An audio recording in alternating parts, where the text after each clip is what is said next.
Greetings, body. Welcome to Kai and Y007. What's wrong with freak offs? Are we getting too political? Wanted to reflect on Rich Homie Quan's funeral. There were some good words that were spoken, and some for us to take with us. And some of y'all, like myself, may have things going on the outside out here with folks with addictions and just different things. A lot of death in the air, right? But I do want to have some fun with this, get entertaining with it. Boosie spoke in defense of Diddy. I want to hear more of what he said. I agree with some of what he said myself when it comes to Diddy. And let's just have a little fun. Let's get entertainment with it. Okay? I'm going to be trying to do that wipe me down dance. I could do it, but I don't know. We'll just see. We'll see how it goes. Okay? But just going to have a little fun. So we have some conversation. And with conversation, things are up and down, but let's just do our thing and have some fun with it, all right? That's how I'm thinking about it.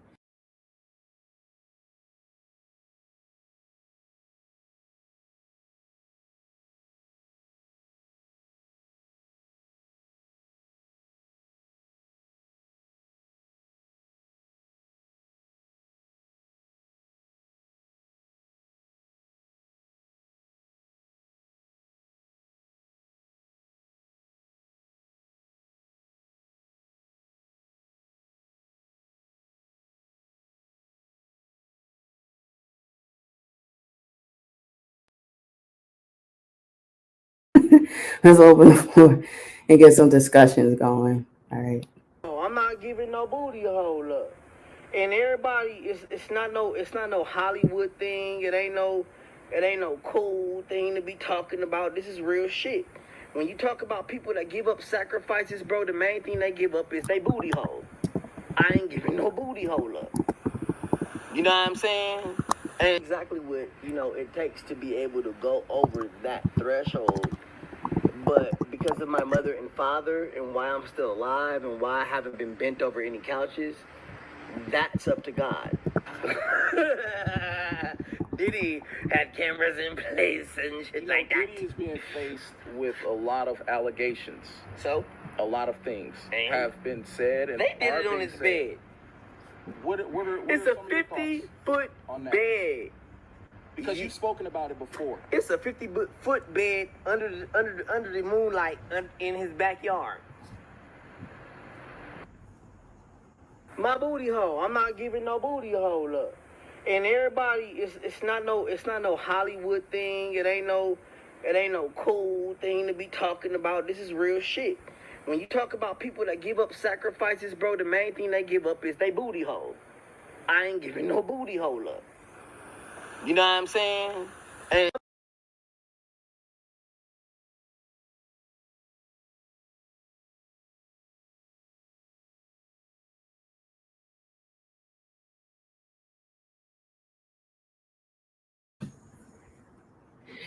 This was the latest interview too that Orlando Brown did. He dropped a bunch of clues, I think, in this, and he was really speaking about the parties. And he said he threw parties too, but he didn't record them.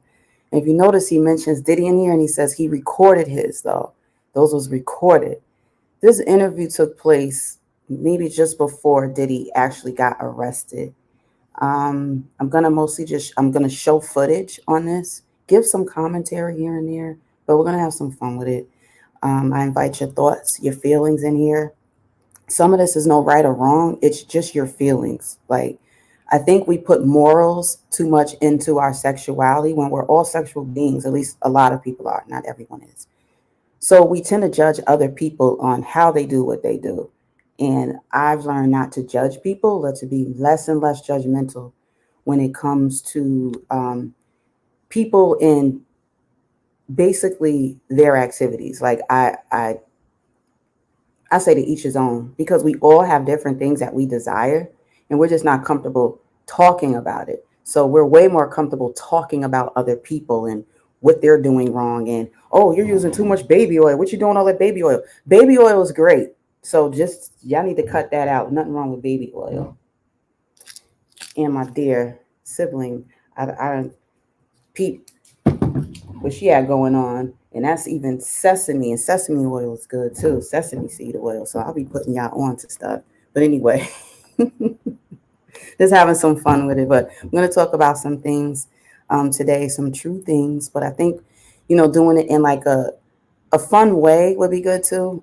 Kind of just loosen up a little bit. You don't have to have drugs and alcohol to do that and have some fun. So I think the more we can have fun and we can have sober fun, or you do what you do, or whatever it is.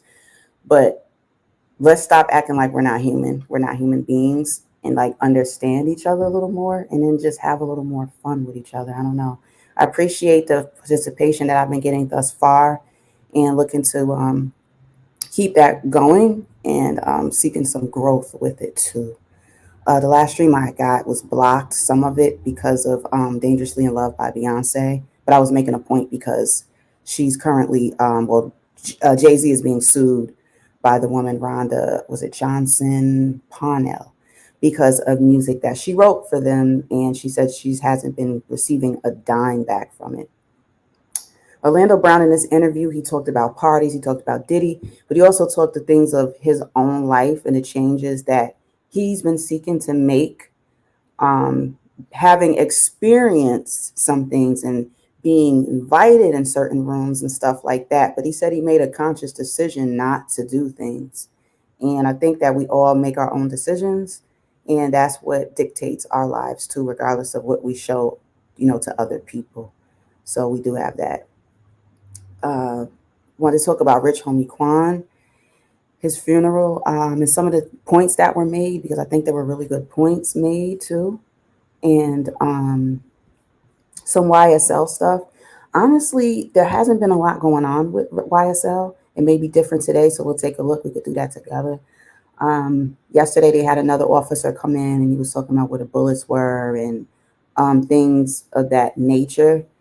But when they actually get more witnesses in there, I think that's when things seem to get more juicy and we get more meat of the case, and basically the brutality of it all, because it was a tough case. I mean, it's a double murder homicide case. That's the YSL trial, which most of you know about already. And you see by my thumbnail, I have funeral review, Rich Homie Quan. Put politics in there. There's a baby oil with Diddy, Sean Combs, who a lot of people know as a mogul that comes out of New York City and has put a lot of people on in the music industry. And he's been being dragged a lot lately. So I just want to talk about some of that too. Let's see. Let's keep it moving. They knew to throw y'all in here when I had my other duck. That's interesting. So yeah, last live got stunted, so that affects the growth of that stream too. So I guess it is what it is. Can only do so much on other people's machines. All right. So I wrote politics because also this was brought up too. Mayor, let me pull him up too. He get on my nerves. Bald-headed Mayor Eric Adams. Let's pull him up. He took the key. He gave Diddy the key to the city, right? I want to talk about that too for a second. Ow. He gave Diddy the key to the city, and then he took it back. I want to show. Let me see, to Diddy, right? And then he give it to Fat Joe. He took it back from him and then gave it to Fat Joe, right? All right, hold on a second. Donald Trump is #1 trending right now. What's going on with that? Tells an infuriated lie about New York subway. They're saying, oh, okay. We can see what's going on with that too. He's been speaking on New York a lot lately too. I say, you don't even like New York anymore, Donald Trump. That's what you said. You dumped on us when you was in here last time. Now let me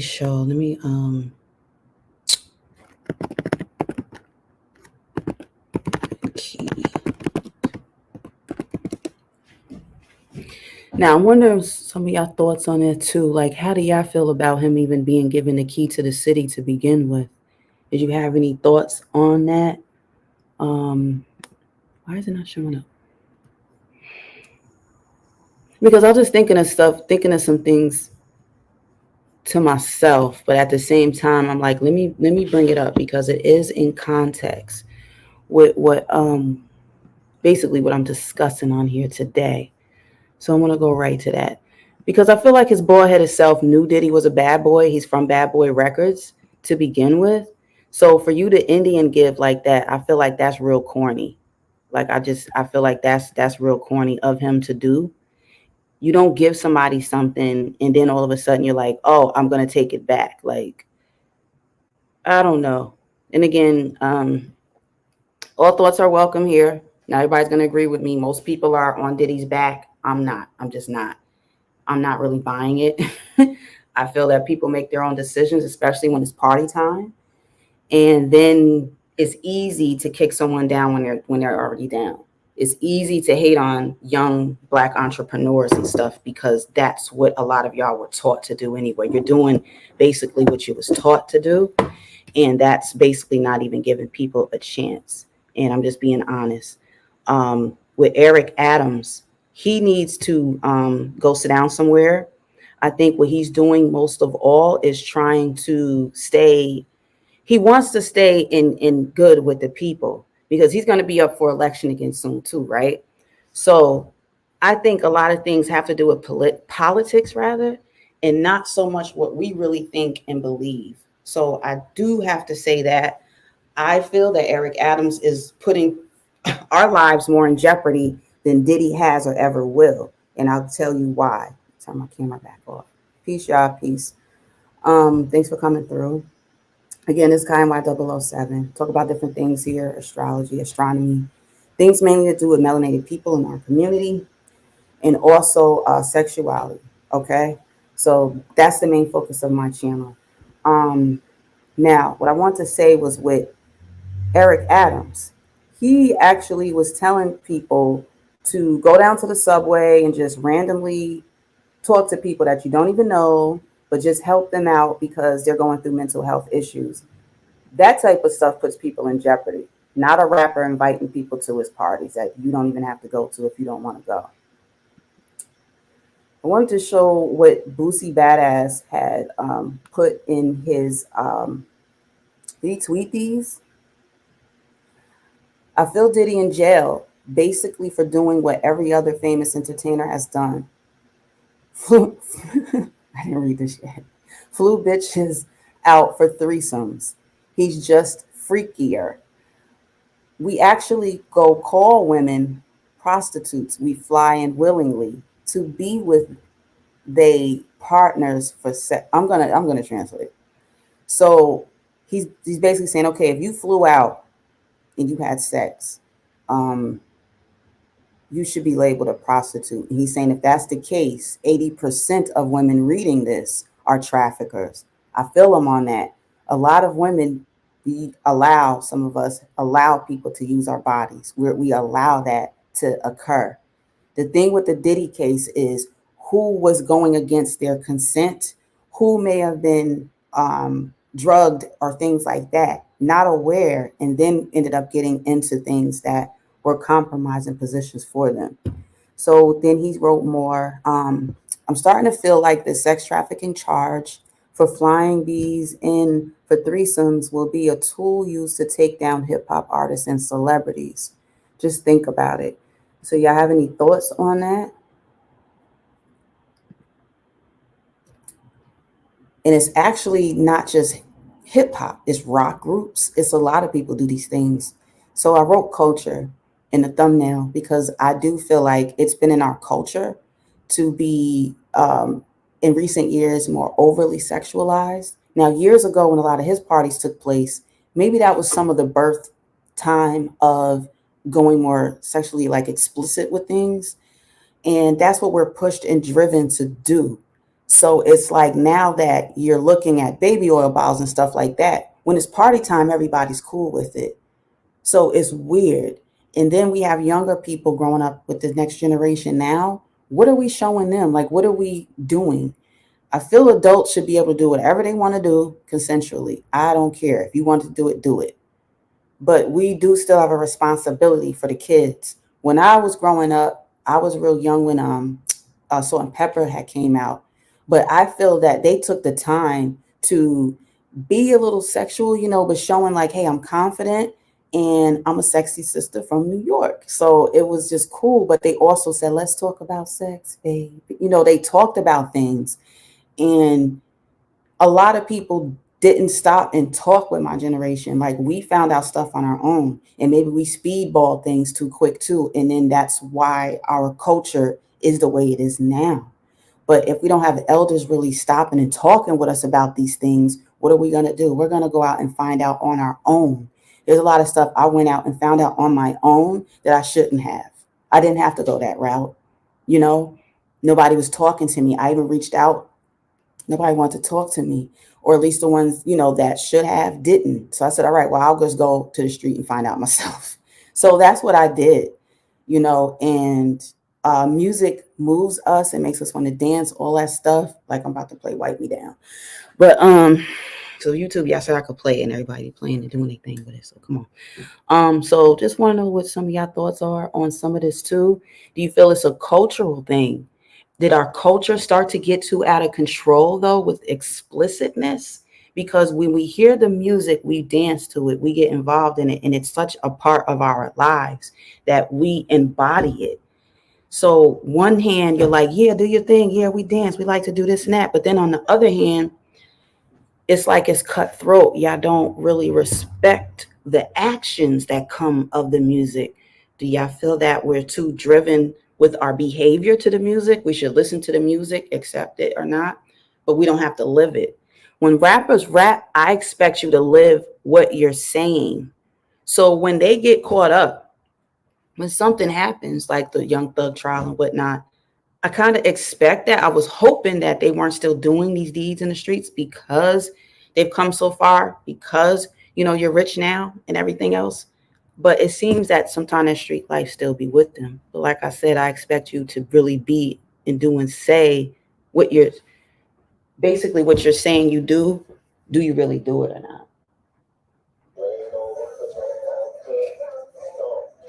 But there's been so much death going on too.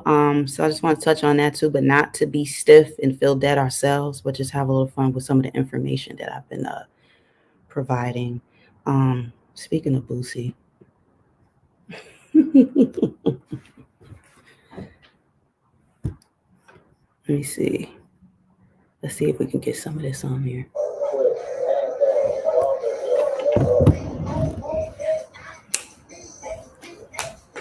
That's me. He going too fast. Every time I put on this, I'm like, he going too fast.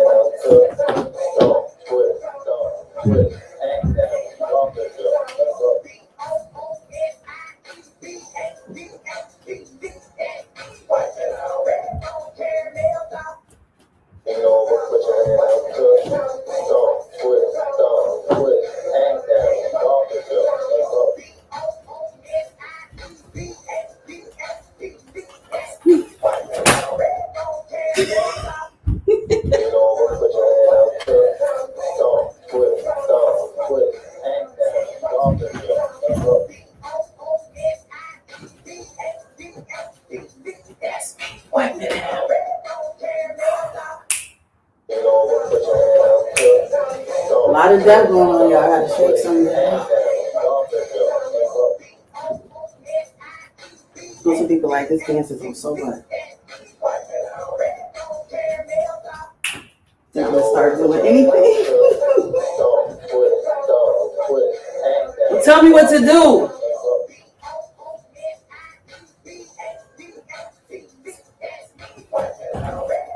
I'm gonna throw the hat and jump.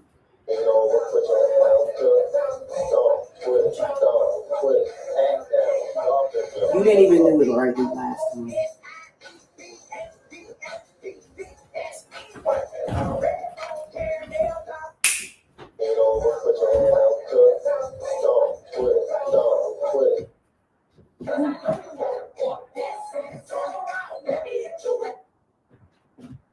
You gotta watch the songs you play. Let us do Wipe Me Down.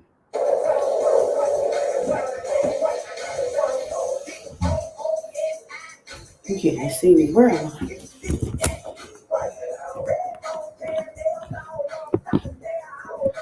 Still my underwear. Yeah, write me down.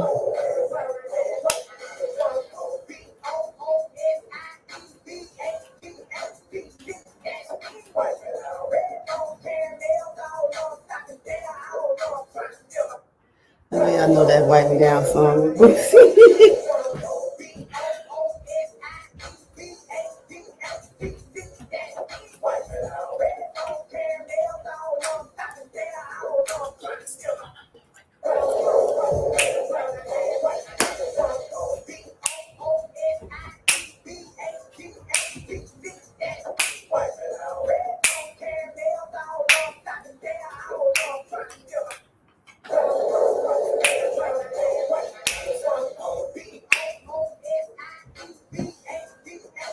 See, that's me.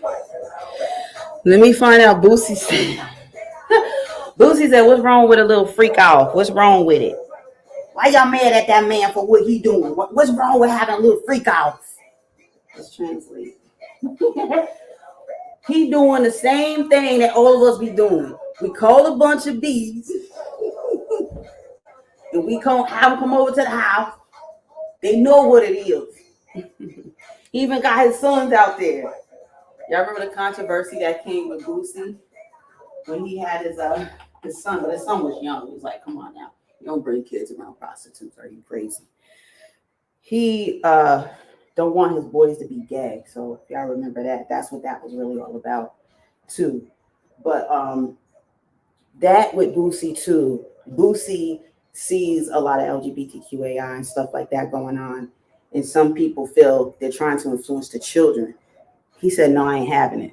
So he's really for men being men, but in some people may take it as misogyny a little bit.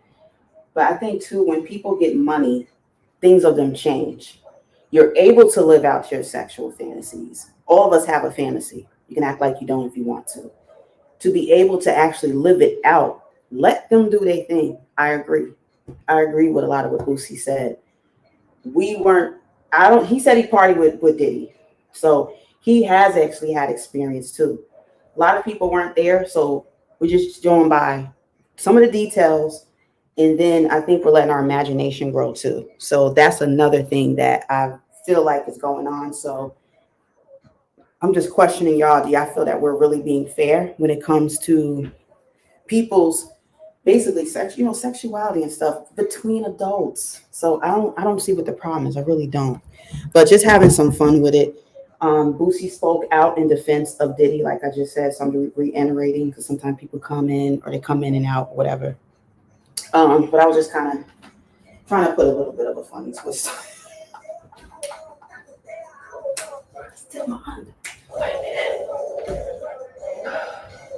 All right. So, and then so basically, I want to talk about some of the stuff with Diddy and what's going on recently. What else I said? Hold on, let me pause it.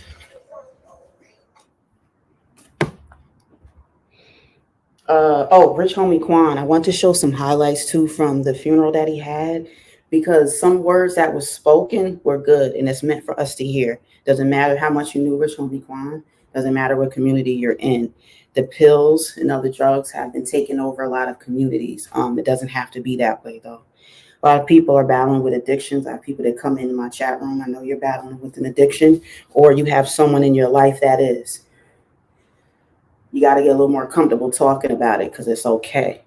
The less we talk about it, the more they're infiltrating. And then that's why we want to know, why we don't have control over nothing. It's because we're allowing it because we're too scared to talk about it. When stuff happens with our family members, they can even be dead in the ground. People are like, shh, don't tell them how they really died. We're not going to talk about that. Why? When it's taking down more and more people, we got to stop letting our pride get in the way of these loved ones when they pass away. That's universal. I'll say for my people, my melanated people, dying a lot through gun violence, and some of it is drugs. We pretend that never happened because we're laying a person to rest. It's eternal how that person died, whether we want to don't tell everybody the truth or not. That doesn't change the truth because you don't want to speak on it. Well, damn near walking over dead bodies just to go down the street. These people walking around like this, leaning with it and rocking with it. It ain't got nothing to do with hip hop, but y'all don't want to talk about it because you're embarrassed. Why? Because it's your relative, because it's your friend. You're that embarrassed that you can't talk about something when it can help save people's lives. How dare you? That's up to us. If you're an adult, you have to take responsibility too. This can't be, well, I ain't selling and I ain't the one buying it. I ain't got nothing to do with it. Yes, you do have to do with it. You have a lot to do with it. You have a lot to do with it. Your silence has something to do with it too. I remember when Kensington was getting out of control, I was wishing I could go and help. I was seeing stuff spiral out of control, but it's gotten so bad that, the dealers just don't know even really what they're dealing. The bodies are piling up so much. Rich Homie Quan was known to have done pills, and I believe, what was it, the lean. Some of the artists drink lean, so it's a liquid, but they're mixing codeine. What is it? Promethazine, hermethazine, cold syrup, all that stuff, and whipping up some kind of potion and drinking that. But other people are doing it too, so that sucks. It just sucks. I think it just sucks that we can't even have a conversation about it. So I do encourage people to have a conversation about it. And if you don't want to and you just want to go off camera, express how you feel about things, that's fine too. As long as, you're interacting, and that's what the channel here too is about, especially when I'm going, doing live streams and whatnot. Let me, and Thug is so funny. He's always flipping his hair lately. It's like, what is he doing? So I just wanted to show some footage and just make some points. Nothing's really going on right now as far as a trial, but we could take a look in there too. Because other than that, it goes all day. It's like 7 to 8 hours a day. And what I tend to like to do is get the highlights of it, and then I'll bring it on here and just talk about that. Because sometimes people come in, they just want to know what happened, like what was really popping today, what's going on, So those type of things too, I will offer here on the channel. And this was be removed from the case. I have questions for both of them. This is when Young Thug's attorney Steele, he wants both prosecutors removed off the case. I think it's interesting because he already got the judge removed off the case. I haven't seen anyone talking about that. I want to know too, what are y'all thoughts about the power of Young Thug's attorney to actually remove that judge? Like, I'm still stuck on that. I think it's unbelievable. The judge sent him to do time on the weekends. Next thing you know, he got rid of him. Now he keeps pushing to have the two prosecutors, Love and Hilton, removed off the case as well. I asked for the prosecution that specifically Ms. Hilton and Ms. Love be removed from the case. I have questions for both of them. He had lied, and that everything he said was a lie. It denied Mr. Williams' right to a fair trial. The predecessor judge said there's going to be an independent investigation. Who released that? And it's a recording of an interrogation of Mr. Copeland, and it was very harmful to Mr. Williams. The part that was released that I'm aware of, and I believe Mr. Adams, unless he corrects me, just has lies, but I can say lies, about Mr. Williams ordering people to die. It was very harmful. I asked Judge Glanville, predecessor judge, for relief and a bond because it denied Mr. Williams' right to a fair trial. The predecessor judge said there's going to be an independent investigation. Who released that? And that he would get released that. And that he would get to the bottom of it. I never heard back from that. A jail call, I listened to all these jail calls. We had others listen to all these jail calls. On a jail call, I didn't say anything last week. I played a jail call where Mr. Copeland said that immediately after telling the authorities in December and February, December 22, December 23, that he had lied and that everything he said was a lie about Mr. Williams, and he's telling this to his friend and his sister. He said all of a sudden, this this interrogation was released. So he believed it was the prosecution team. policing. That's how it all came up. For a prosecutor who's an advocate to then vouch for and put her own credibility in the issue, that's what I've been objecting to. And to say, we gave it to the defense. And I'm raising my voice because I don't have a amplifier and microphone. So I'm not trying to quote. They've been having issues with their mics too. Yesterday, I came on for a short while, and I think I showed a little bit of that, but then the mics were acting up a lot too. So they're supposed to have someone come in Monday to fix the audio in the courts. Have they done that? Not so sure. Not so sure about that. Let me see. Yeah, they're not really doing my live stream too good today. I see too. Okay. So I'm looking at things and they're not adding up, but all right. Of course, shaking the head with a smile.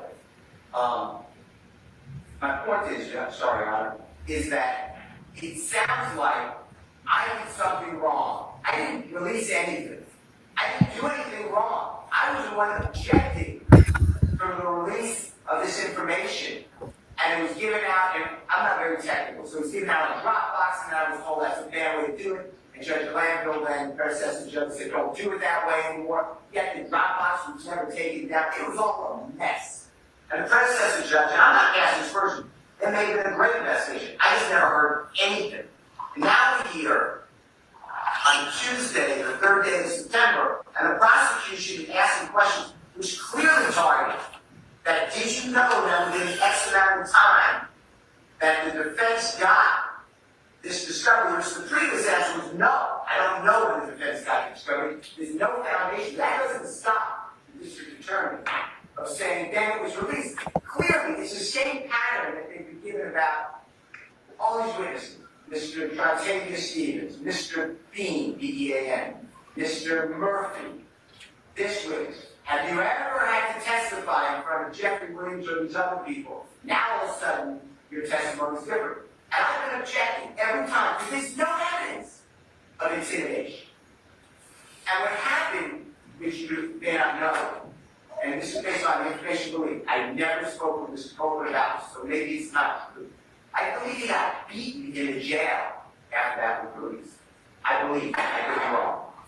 But assuming that's all true, for the prosecutor to now say that they have hands that are clean, so anybody on Mr. Williams' behalf would be would do a disservice to release that Mr. Williams is having people killed when we're in the middle of jury selection. So anyway, my bottom line is this entire, Ms. Hilton has taken, and I have all the cases we argued before, but has taken herself, and she has moved from the position of asking questions and advocate to testifying as a witness. You told me I was there. Detective walks out of the car. You told me. You only told me this. Did you know that the prosecution served this? Were you aware that the defense had this? All of this needs to be questioned to Prosecutor Hill. So I asked the court, I know I've been repeating the asking, and I know you have a particular objection, but this is 9 untried cases in the state of Georgia. All of these cases require Ms. Hilton to take a witness stand. And if she does, I have no objection. I'm not a witness. But it's been denied. That's my objection. I'd like her to be removed from the case. I'm not trying to stymie the prosecution. They have other witnesses. They have at counsel table 3 other lawyers. I mean, this is not new. So I ask for the prosecution that specifically Ms. Hilton and Ms. Love to be removed from the case. I have questions for both of them. I also like to renew my motion I could call predecessor. That's my entire objection. When you make a trial motion, I don't want to stop.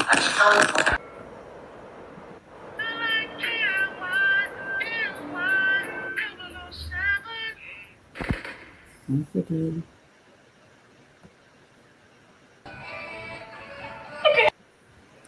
So I talk about those of us that actually do the work.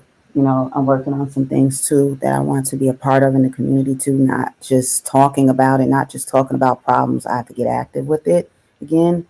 And what I'll do is But y'all see, I wanted to have it more so in the making, then I can like present more here on the channel too. Something that'll move people or inspire people to actually maybe even do the same. There's a lot of work to be done, and it's like in any community. So there's a lot of seriousness to it too. But I do want to have some fun with it today.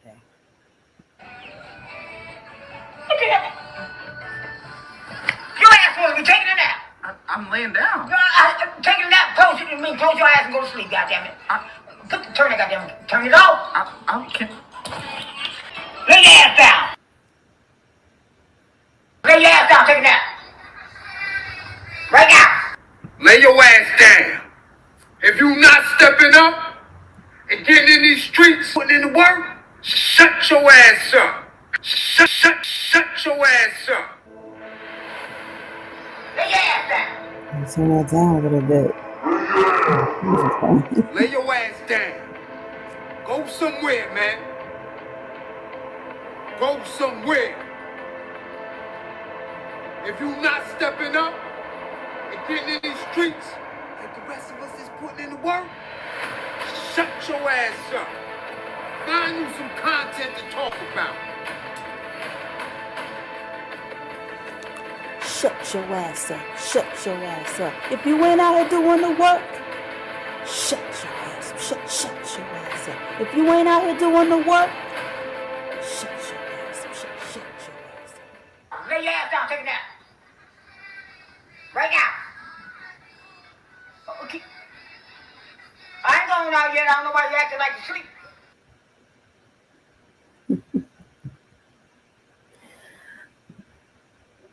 With my little spin to it. All right, so let me go ahead with some more. Y'all awful quiet lately. All right, guess it is what it is. I had let me see. Wait, is this the okay? Let me. All right. So what I was doing was reviewing what Boosie was saying. Boosie badass. If I didn't say, because sometimes I come on talking, but usually I like to at least do a quick bio for anyone that's not familiar. He is a rapper. He hasn't had songs in years, but he's the one to wipe me down. I was jumping around dancing to that a little bit today. He's on. You probably catch him on the Vlad show or something like that, which I don't watch. He's been more vocal with things. He's gotten attention through some of his controversial things that he says. But there are some people that are in defense of Diddy. They're too scared to really speak up. I like the fact that Boosie did say something. He did say, this is how he feels, and a lot of them do this stuff. I remember too, I would say maybe 2 years ago, right? I was on here and I watched Kodak Black. Kodak Black was recording himself. So he started recording a woman that came out. He flew her in and she didn't want to have sex with him. A big one too, a big overweight woman. But anyway, that's what someone like, I guess. So they was by the pool and he was like, you know what you came here for? And she was just like, She was like, whose house is this? He was like, it's my house. She was like, this isn't your house. So she might have been uncomfortable too, because it was a mansion, but it was empty. And I was thinking too, like, there's nothing in it. There was like nothing furnished. So I don't even know if there was a bed for them to get in, to be honest. But I was watching it. And the interaction he had between him, Kodak Black, who's a rapper. He's from Haiti, lives in America. And he's been in and out of jail too. He's had his issues with drugs. He talks about it. He won't even perform Gremlin anymore, Super Gremlin, because it has to do with overindulging in drugs and stuff like that. And he's not comfortable with that anymore because he sees the path that was there for him if he keeps drinking the drugs and stuff that he's doing and swallowing them pills. So he was saying to her, like, you know why you came here? You know what I'm saying? And he was like, well, you could leave. And she was just looking like, well, he was like, you know why I flew you out here? We talked about it. So either you're going to, give me some or whatever, or you could fly yourself back. So I was like, dang, he did give her an ultimatum. It seemed rude, but then at the same time, it was like they both talked about this before she got there. So there was certain level of expectation that was put on to begin with. So there's things like that go on between consensual adults. But then when it doesn't go right, or afterwards, depending on how that person feels, that's what they're going to go and tell the public. So that's something strange too. Now, I don't know if he was recording this to protect himself or if he was recording this to show, look how females are sometimes. Um, Watching that, it also showed too, you could be a rich dude, you could be popular, you could be popping. That doesn't mean that because you flew someone, when they get there, they're going to be just as comfortable as they thought they would be. So she knew why she was there because she didn't deny it. But there was just something about when she got there, she wasn't comfortable with it. When you think of cameras, you may not know if someone wants to record.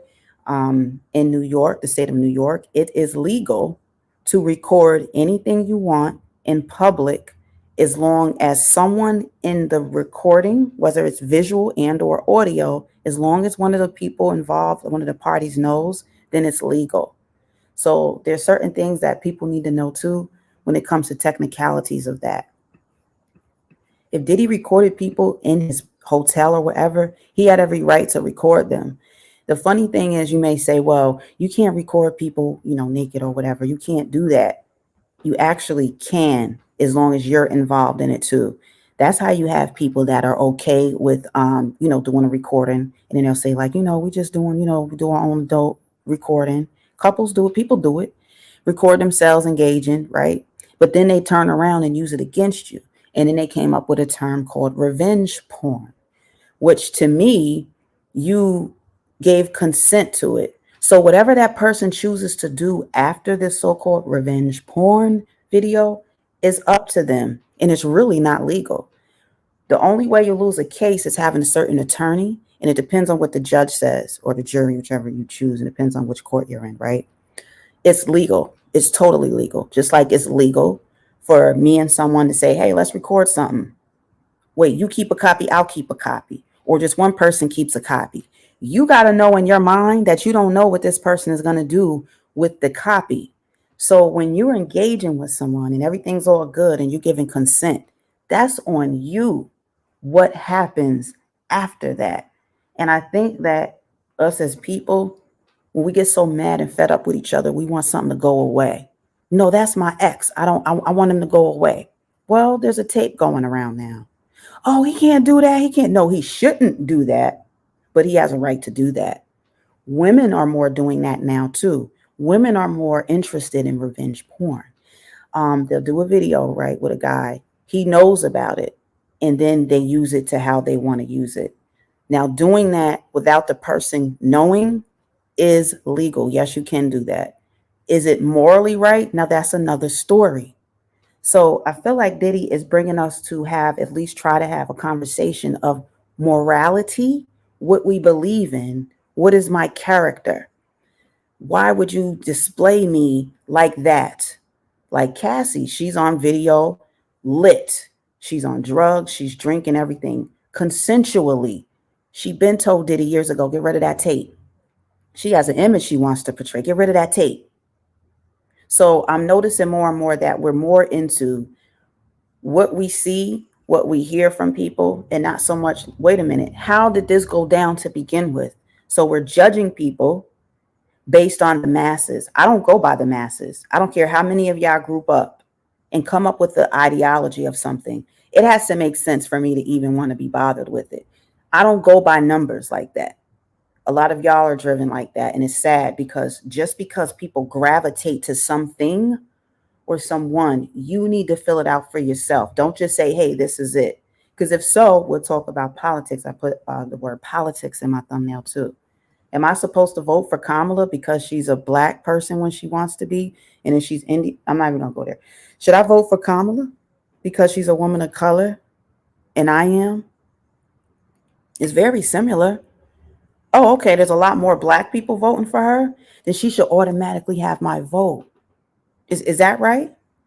Even though deep down, I still don't know what this woman is planning to do at all. Even Trump surprised me. I thought he was pro-life. He said, I'm not really for the abortion ban. So I'm learning more about myself through politics too. And we can learn about each other through politics. As long as we mostly have the same end goal, we want peace, we want some serenity back in America, We got to just fight for that. So I feel like there's just different instances that we have our morals, but then we look at, oh, because that's part of how will other people see me. I don't want people to see me like that. Yeah, you should have your private moments not be displayed publicly.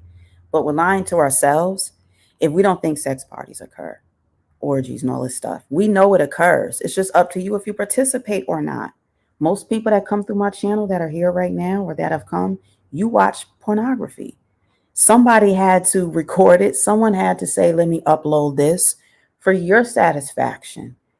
It's very similar. That's what Diddy's, we've never heard of them putting it in a public domain, for the world to see and stuff like that. But they were engaging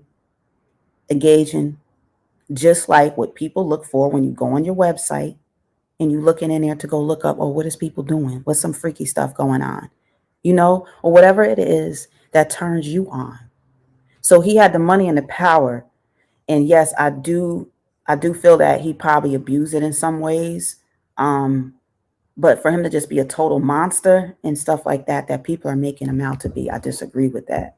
So I do feel and understand where Boosie is coming from and why he even put this out. He knows he's going to get a lot of pushback for it, but he's being honest. He's like, this is what we do. Not everybody, not all hip hop artists or whatever, but a lot of people do it in different areas of life, all kind of careers. Some people are so busy they don't have someone in their life, so they rather order an escort. They call it escort, especially in LA. Cali is known for having expensive escorts there. There's just like any other prostitute they ran through, but they fix them up nice. They don't look like they out in the streets barefoot, so it's again about character with how you choose the person you sleep with, how you're choosing these prostitutes / escorts. They're there because they're needed. They're always going to be here. That's why it didn't surprise me that America actually accepted prostitution. They said, hey, sex workers should have benefits too. They should be able to make money and make their money legally. So I'm like, they finally did that? Because to be honest, people, it's your body and you can do what you want to do with it. If you plan to get money for sexual favors, that should be up to you. See, the government don't get no taxes off of that. Whenever there's no taxes involved, there's something that they can get from it. They always like to shut it down. The number one killer in America, people, I'll tell you right now, is alcohol. It's alcoholism. You can look it up. It'll take you a while, but it's going to get you to the truth. When I research, I find stuff quick, but then some things take me a while, but it's meant for me to know and find out. And I'm going to bring some of that on here. Why isn't it talked about? Because the government gets money. They get money off of all y'all getting drunk. Yeah, keep drinking, keep drinking. Why do you think there's more and more videos coming on YouTube now, even as I speak, that has to do with women that have their kids with them and they're drunk, pissy drunk behind the wheel. There's women that sit home all day drinking wine, and they're mostly Caucasian women. They don't have to work for whatever reason. They don't have to work. They go pick their kids up. They drop them off. They pick them up, and they're drunk. They're so drunk that the schools are calling the police, and the police have their body cam on so we can see, and they put it on YouTube. There's women after women after women, all these moms that are wasted. Please stop getting behind the wheel, because what they're doing is they're jeopardizing everybody's life, all because all they want to do is be home all day and get drunk. It makes absolutely no sense. It's still going on, and it's going on more and more, but nobody's calling it out for what it is. People are just going to look at the women, and certain people, oh, well, they're just, yeah, but they got something going on that's making them think, hey, I'd rather drink all day long and then go pick my kids up. Why? Because I can. I'm privileged to do that. But don't you come in my neighborhood and be too dark, because I'm going to question you. I'm going to want to know if you have ID. I'm going to freaking want to know this and freaking know that. Do you have your slave papers? Because I need to freaking know. Even when they're in their racial conflicts with sisters and brothers out here, do you realize the condition that those white folks are in? They're always pissy drunk and drugged up. But see, y'all not calling it out enough. Don't worry, I will. I look at everything. You see my 4 eyes on this avatar. I look at everything. I have to, because too many of y'all are not. So it's going to take certain ones like me to see stuff for what it really is and call it the heck out. Alcoholism has been taken over America, not just obesity, alcohol. And it's a shame that America won't call itself out. You're the one perpetrating. You're the one encouraging the drink. You're the one taking money off of the death of people. The majority of people that have been passing away, they had alcohol in their system. America got to call it out for what it is, or we're going to call her out ourselves. We'll call you out, America, because we have the proof. I have the proof, and a lot of y'all can look it up for yourselves too. You have to do the research, y'all. Don't think that this stuff doesn't affect you. It already is. Don't be in denial. It already is. But here on my channel, if you're new, I'm Kai. My channel is Kai NY007. I talk about all kind of different things here, but I mostly focus on the community, astrals, just astronomy and astrology, things to do with intimacy and somewhat of relationships. So that's what comes in with sexuality. And the other thing is spirituality, that energy inside of us. I talk about that. I'm a problem solver. I talk about problems on my channel, but I mainly want to talk about solutions. I can't find all the solutions on my own. So that's why I invite yours. I want to re-show a clip to Orlando Brown recently did an interview, and it's like they couldn't help but mention Diddy. They're like, Diddy, Diddy, Diddy. Between Orlando Brown and Jaguar Wright, now, if y'all don't already know, I'll quickly do my bios. Orlando Brown was a very young, he was a young child. He grew up in Nickelodeon and such, him and Raven Simone. They had a relationship, and then that ended. Raven is married. She has a woman now in her life. Orlando Brown, he has children, but he's been suffering. And a lot of people feel that his suffering is because of his involvement in the industry and what people may have done to him at a young age. So I listen to Orlando Brown, but I do take some things carefully that he says, because it reminds me of Jaguar Wright. Jaguar Wright is another young woman who grew up in the music industry, but a lot of things that they went through caused suffering, but also triumph, because they got some fame and fortune, which they sought out to get. But for whatever reasons and sick reasons, their sexuality was exploited. And that's not fair to them. And yeah, they come on and get crazy sometimes, but wouldn't you? It's a booty hole. I'm not giving no booty hole up. And everybody, it's not no Hollywood thing. It ain't no cool thing to be talking about. This is real shit. When you talk about people that give up sacrifices, bro, the main thing they give up is they booty hole. I ain't giving no booty hole up. If you're new, please consider subscribing. I do have a decent channel here. I do my thing by my lonely, but I ain't lonely because I never really feel alone. I believe in ancestry, and the ancestors come out when you need them, and I've been needing them lately, and they've been showing up. And some reminded me that they never left, so I'm so thankful. So I speak the truth here. I do add some humor here and there because I try to just make it a little smoother too. We like to laugh, and laughter is medicine. And if I could give y'all that and information, and that's what I'm here to do. But I do ask for y'all participation. That's the best way you can help support the channel. If you like anything you see or any interest, know that your ideas are welcome here too. You know what I'm saying? And exactly what, it takes to be able to go over that threshold. But because of my mother and father and why I'm still alive and why I haven't been bent over any couches, that's up to God. Diddy had cameras in place and shit like that. Diddy is being faced with a lot of allegations. So? A lot of things have been said, and they did it on his bed. What it's a 50-foot bed. Because you've spoken about it before. It's a 50-foot bed under the moonlight in his backyard. My booty hole. I'm not giving no booty hole up. And everybody, it's not no Hollywood thing. It ain't no cool thing to be talking about. This is real shit. When you talk about people that give up sacrifices, bro, the main thing they give up is they booty hole. I ain't giving no booty hole up. You know what I'm saying? And booty hole. I'm not giving no booty hole up. All right, we get it, Mr. Brown. You ain't giving no booty hole up. There was some things he talked about in this interview too. I kind of just memed it there, made a short, a little, maybe a little over a minute, just for us to review. I think I want to take a look at more of the interview too that he did, because some of the things he really spoke on were like set on, right on. I mean, right on, head on, however you supposed to say that. Um, a lot of things that Orlando Brown and Jaguar Wright spoke on have come to light.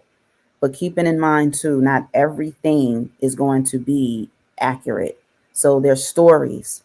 So some of it is story time, storytelling. You know what I'm saying? But some of it, actually occurred. You could just tell. You can see it in Orlando's face too. And like he's backtracking and he's telling us stuff. And at the same time, he's alive, and he mentions that. He said, "Why am I even still here? All the stuff I've done and been through and done told."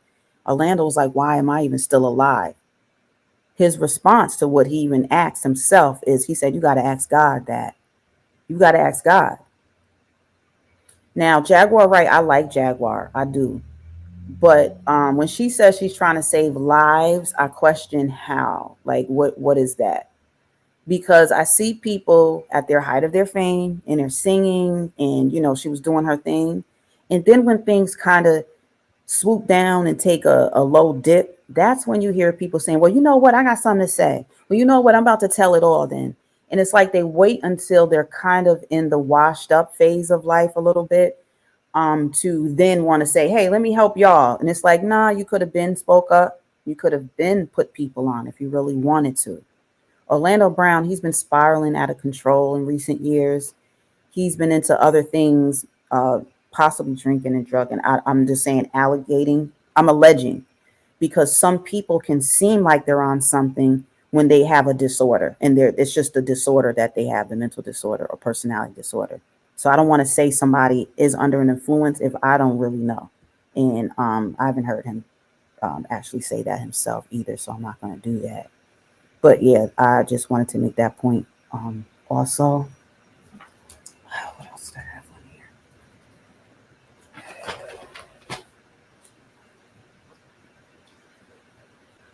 here? Y'all think Trump gonna help? You think he gonna step in for Diddy? They have similar characteristics, power and puss. But with Diddy, they are feeling that he had males doing some things going on too.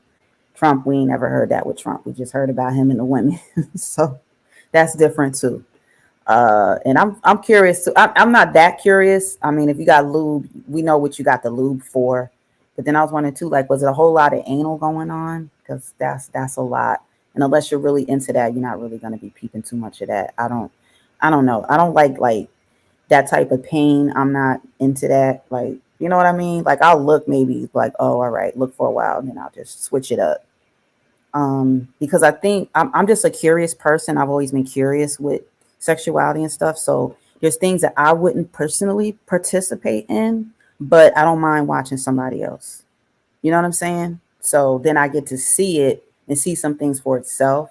But again, when people are on display with adult movies and stuff, they're usually trained. They've done this before. They've been through it. So there's some things that we're just not going to really learn from them because it's not their first experience of anything a lot of times. And it could be your first time wanting to engage in a certain act. And it kind of helps when someone can talk to you about it, but be honest about it. And then, you can make your choice on whether you want to do it or not. And that again goes back to the fact that I just feel like we haven't been taught to enough when it comes to intimacy. Because like there's stuff that I just learned like a few years ago about my own body. I didn't know. Like I never knew. And I was like, oh, women can do that? I didn't know. So even now, when you look it up, like with ejaculatory systems and stuff, there's people that don't believe women have ejaculation. They don't feel we have orgasms. There's some people that don't feel we should. So it's kind of crazy wicked out here that the information still isn't really available for us. So, that, and then we have the hip hop culture, which a lot of us are a part of. You got Asians crip walking, which makes no sense. People just use the craft that my people have put together Some other people had a part in it too, but I mean, my people created it. They use it and they're allowed to abuse it, but it's like America picks and chooses who gets to abuse what. And I don't like that. You need to be unbiased and be fair all across the board. If not, then you're just not being fair. And that's corny. That's like the corniest way you could be. Let me get back into something else that I wanted to show. So what happened? It was a year ago that I was saying that Diddy was given the key to the city by Mayor Eric Adams, right? And then he asked for it back once the allegations. There was already allegations about Diddy. He still gave him the key. So I just watch how people make their moves and why they're making their moves. I study a lot of murders. I've always studied things to do with crime. I'm a previous law student myself, and they just intrigued me. But one of the things I learned when you study in cases, we always want to know the motive, why you do what you do. Why did you do that? And what is the likelihood of you doing it? Again, with Mayor Eric Adams, he just wanted to save his bald-headed ass by taking back the key that he had just given Diddy, because I think he's a clown and he's an Indian giver, because you knew that he wasn't squeaky clean when you gave him the keys. So that's my point, y'all. That's my point. So I just had to make that clear because that's my point. And I watch him, and he's been putting New Yorkers' lives in jeopardy with his bogus, weird agendas. He wants people that don't have any background in the mental health, to come out and just save people in subways and like weird stuff like that. No, that's not for everybody to do and know how to do, Eric Adams. You doing a lot of this stuff on your own, and it's not right. The way he goes about stuff, I just be watching the moves he making. I don't agree with it, so that's why.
Then when I play music, they be blocking some of my streams. But I'm like, the Beyonce one I didn't get cleared. So what I try to do is get certain music to be cleared, and then I could play it. Or sometimes, like instrumentals. I like having instrumental music playing in the background. Anyways, it's just, it helps. It helps. It helps. What is going on? Y'all got me in here feeling like I'm by myself anyway. So let me work out my technicality kinks. Y'all ain't in here talking with me. Diddy finally has the key to the city. I love y'all. Hey, we got the music down there. Y'all want me to do a song or two? Hold on, I got the key to the city, Mayor. Can I have a concert in Times Square right now? I want to thank y'all for this honor and just recognizing me, being from New York, giving me the key to the city. And Mayor, thank you very much.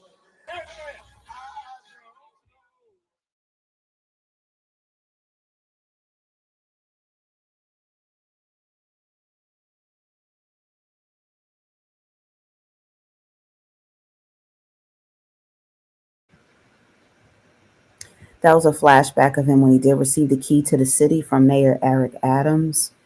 Like I was saying, I've done videos on him before because I just think that I think he needs to go. Um, I feel that Mayor Eric Adams has not protected the people in New York City.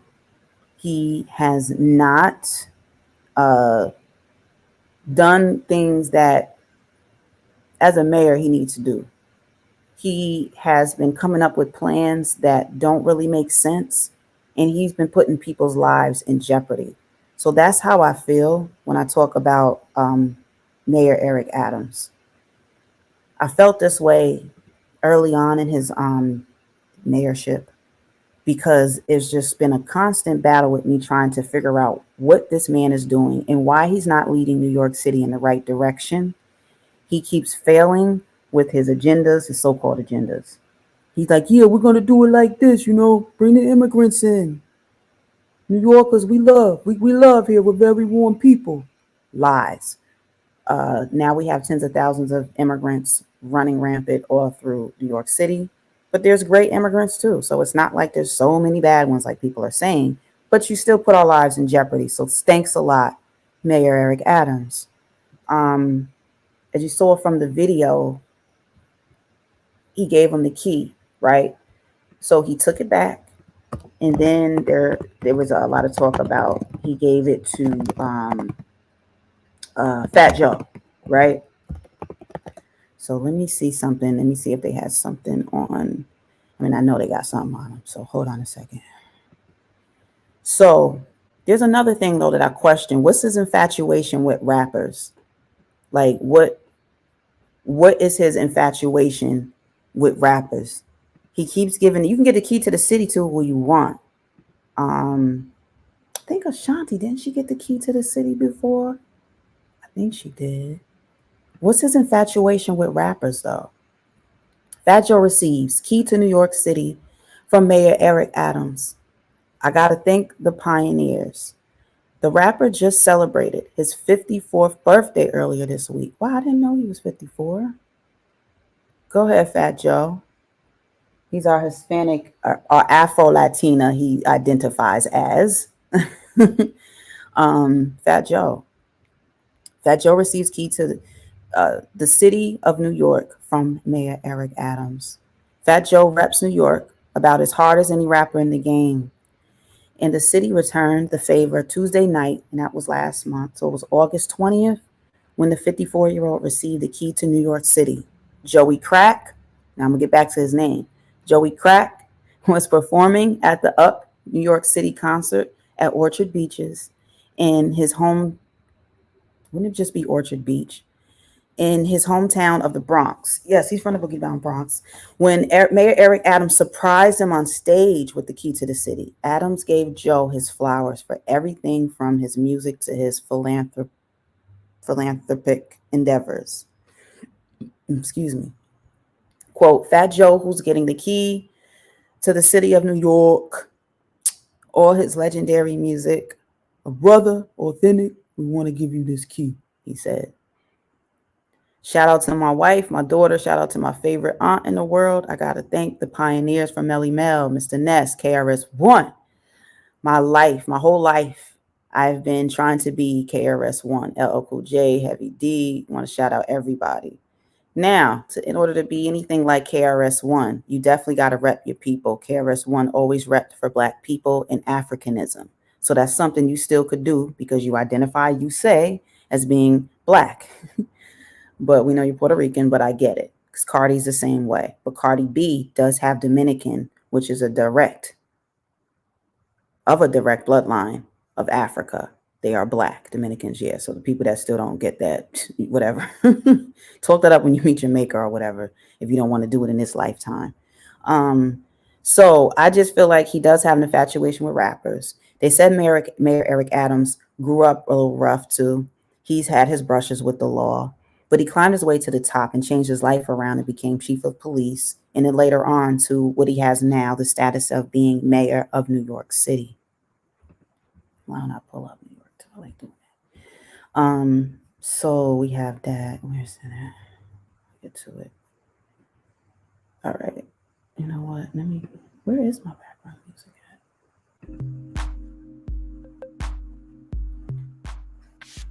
I just think it's interesting.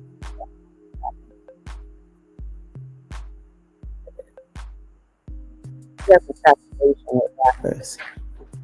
Did he know that Joey Crack, like they put in the article, Joey Crack has to do with crack cocaine? because that's what he rapped about too. Drugs, crickety crack. He's so proud of the crack that he put it in his name. He calls himself Joey Crack. From what I remember, that's what that's about. So we're still like hiding one hand of glorifying drug dealers, drug use. We're glorifying rap lyrics that are offensive to people, but not all. We have a thin line between our morale, our character, how we see ourselves, and how we see celebrities and what we and who we promote. Eric Adams, to me, I don't know how y'all feel. Let me know. I feel he playing too many games with the people. He's been playing too many games. He flip flops. One minute he's like, yeah, we doing like this, yeah. He wants to be down and everything. Okay, you can be down if you're supposed to be down. But then on the other hand, it's like he wants to hurry up and wash his hands when things get rough. He's quick to be like, no, I didn't have nothing to do with that. Or no, I'll take the key back. Just like the woman when he was on the Breakfast Club, and that got a lot of views. It got a lot of our attention. And there was an attorney that questioned him, and she gave him a lot of backlash while Mayor Eric Adams was on the Breakfast Club.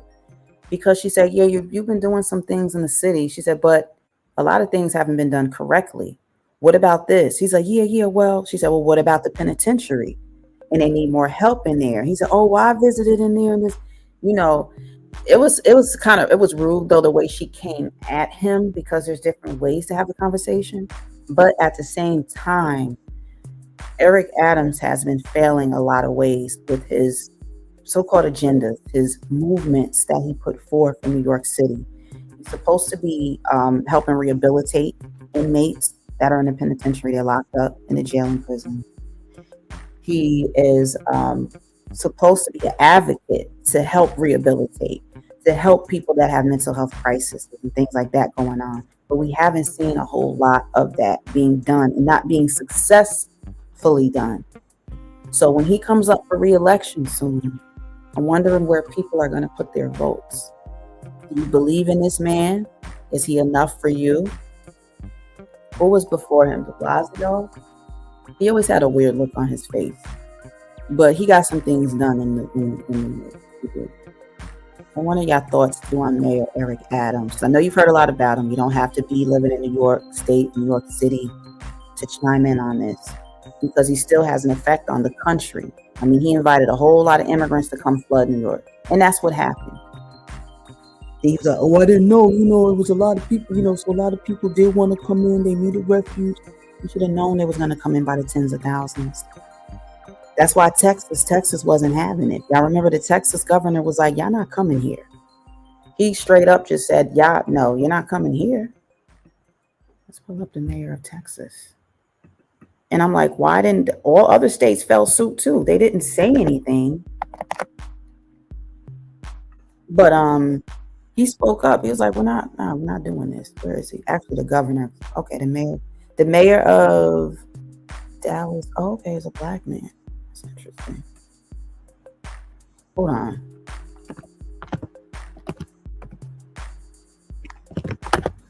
Come up.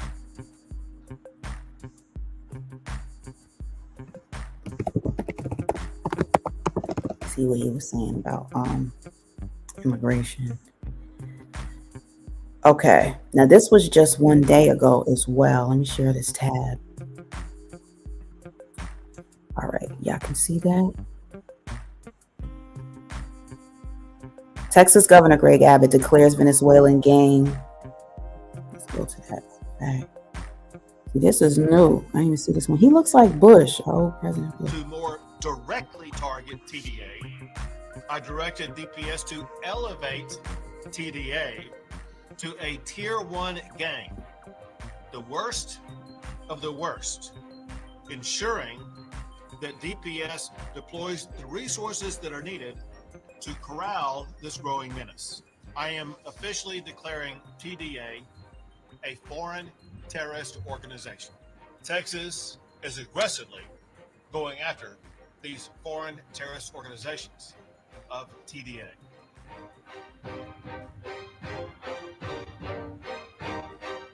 Wow. I didn't even know that was just on here, so I'm glad I went to it. Greetings, everyone. This is Kai. I'm from Kai and Y007. Please consider subscribing, hitting the like button and or sharing. Most of all, engagement. I know you have to have something to say about what's going on, either nationally or worldly, that I'm speaking on. Things to do with culture in general, things to do with hip hop, things to do with addiction that's been growing and people are passing away, like the late rich homie Quan, who I showed. I'm going to let this play some more, but I just wanted to throw that in there too. And your thoughts are welcome.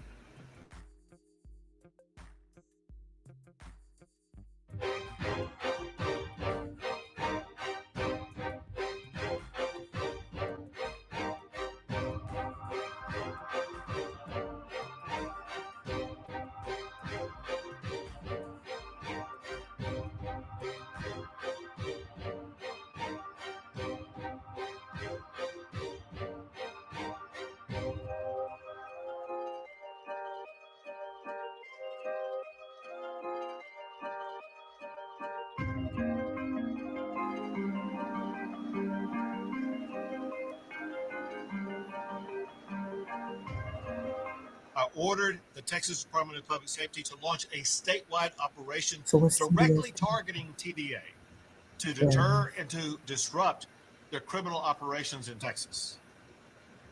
DPS is collaborating with federal and local law enforcement through the Texas Anti-Gang Centers.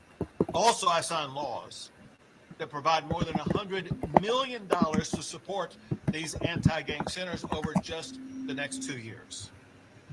But to more directly target TDA, I directed DPS to elevate TDA to a tier 1 gang, the worst of the worst, ensuring that DPS deploys the resources that are needed to corral this growing menace. Also today, I am officially declaring TDA a foreign terrorist organization. We will bring the full weight of the government against the TDA. By declaring TDA a foreign terrorist organization, Texas will use the courts to halt their operations, use civil asset forfeiture to take their property, use enhanced criminal penalties to keep them in jail behind bars for longer periods of time. At this time, I'm going to sign that proclamation. Texas is aggressively going after these foreign terrorist organizations of TDA. Also, I directed the DPS to create a new TDA strike team made of highway patrol officers, DPS special agents, Texas Rangers, SWAT teams, including aircraft, helicopters, and drones, K-9 teams, and intelligence units. These strike teams will collaborate with Texas Anti-Gang Center law enforcement officers to surge resources to areas where known or suspected TDA activity is taking place. TDA is characterized as MS-13 on steroids. TDA is the largest criminal organization in Venezuela.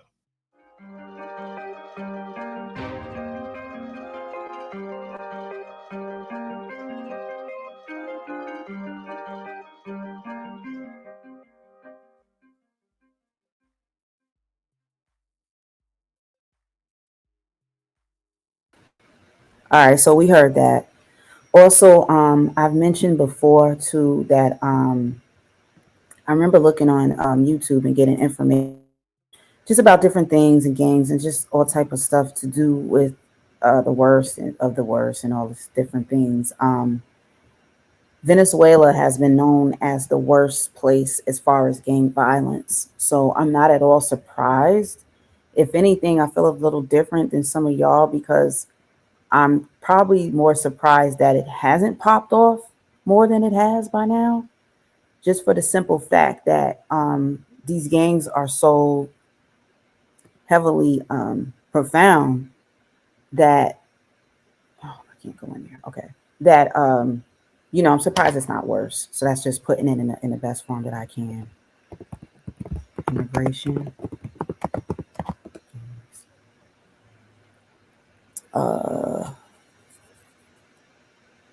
JD Vance compares illegal immigration to gangs. All right. I do want to see some of what he's saying. I don't know. Do y'all think he's a clown? Not a clown, but how y'all feeling about him? The vice president, which is a running mate for Trump. Don't know a whole lot about him. I know he came from humble beginnings and he spoke on his upbringing and he's been outspoken against some things. So I want to see what some of what he's saying. It's just a minute.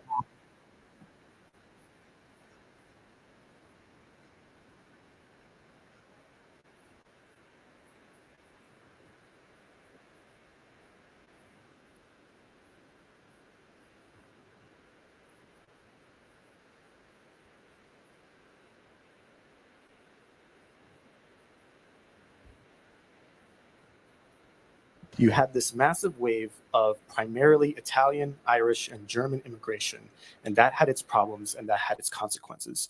You pointed to these problems as being higher crime rates, ethnic enclaves, and inter-ethnic conflict. Should the United States have prescribed similar policies to what you're proposing now, including mass deportation, to deal with those issues? Well, first of all, I also there were a lot of benefits to that wave of immigration. But has anybody ever seen the movie Gangs of New York? That's what I'm talking about. We know that when you have these massive ethnic enclaves forming in our country, it can sometimes lead to higher crime rates. What we want is an American immigration policy that promotes assimilation, that no matter where you come from, you can become an American, but only if we have an immigration policy that promotes assimilation instead of doing things like what we've done over the last few years, which is have 25 million illegal aliens just setting up shop here with no control, no enforcement, and no real ability to police what's going on.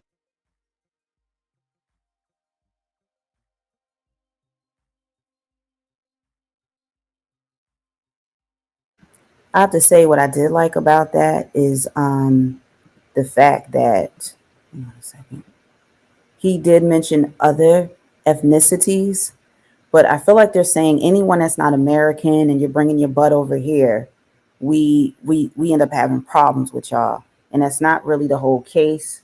But I will say this because I know I do my research. Um, the very first gang to come into America was the Polish. The very first gang, they were from Poland. Then you have your Italian gangs. You have your there's a lot of different gangs, but I like that they touched on that too because you hardly hear other gangs other than when you just talk about black people and melanated people, right? So for them to be more honest about it is what's needed too. You gotta stop just making it seem like it's just certain groups of people that are doing these things when it's like no, all races have had gangs and still do actually. You might call it an organization, but you're against another. You're against other groups.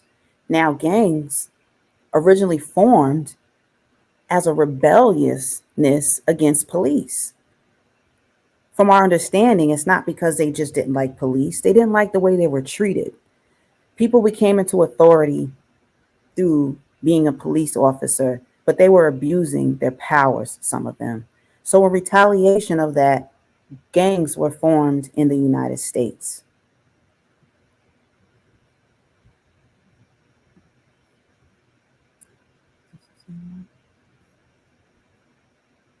Of primarily Italian, Irish, and German immigration, and that had its problems and that had its consequences.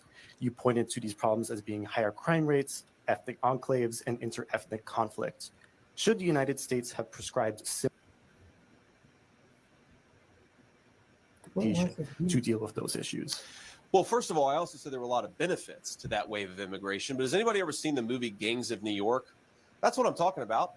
We know that when you have these massive ethnic enclaves forming in our country, it can sometimes lead to higher crime rates. What we want is an American immigration policy that promotes assimilation, that no matter where you come from, you can become an American, but only if we have an immigration policy that promotes assimilation instead of doing things like what we've done over the last few years, which is have 25 million illegal aliens just setting up shop here with no control, no enforcement, and no real ability to police what's going on. You said the following. You had this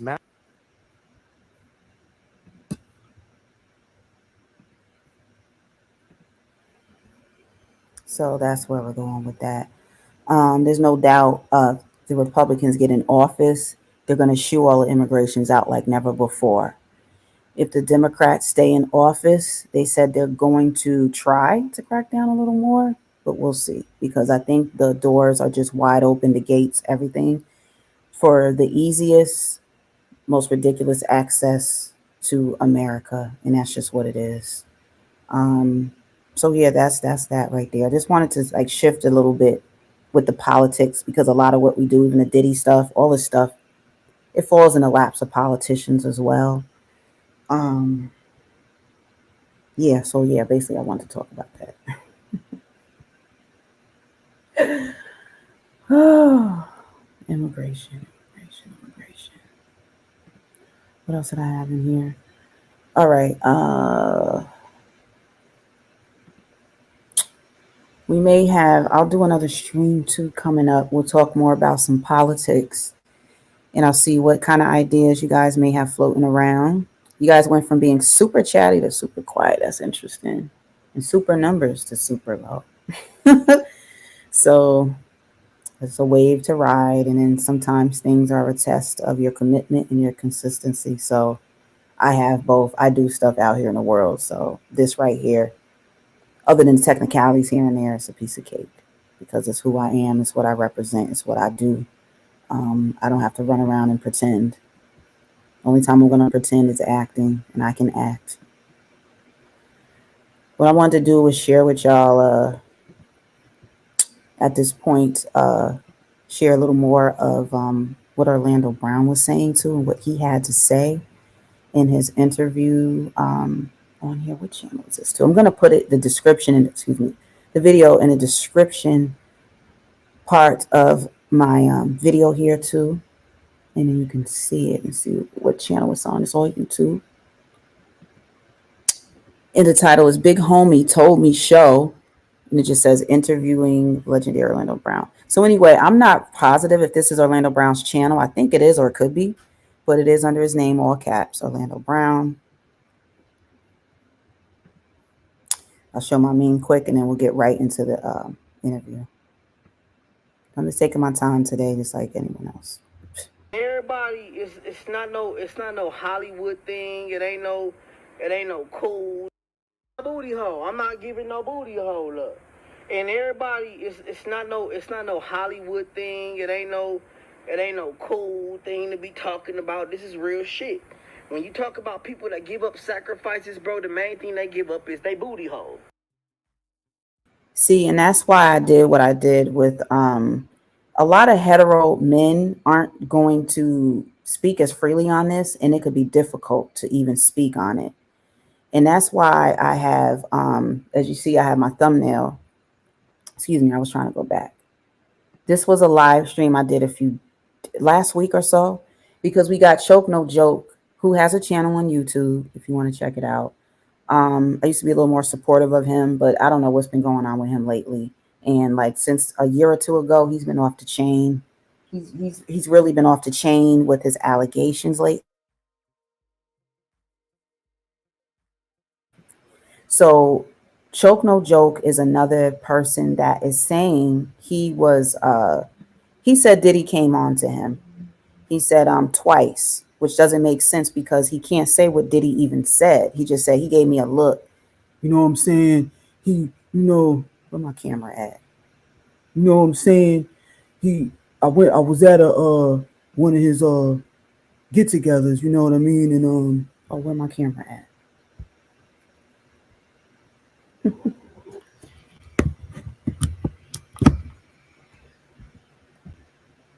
He gave me that look. You know what I'm saying? I didn't know it was that type of party. You know what I'm saying? But he came on to me.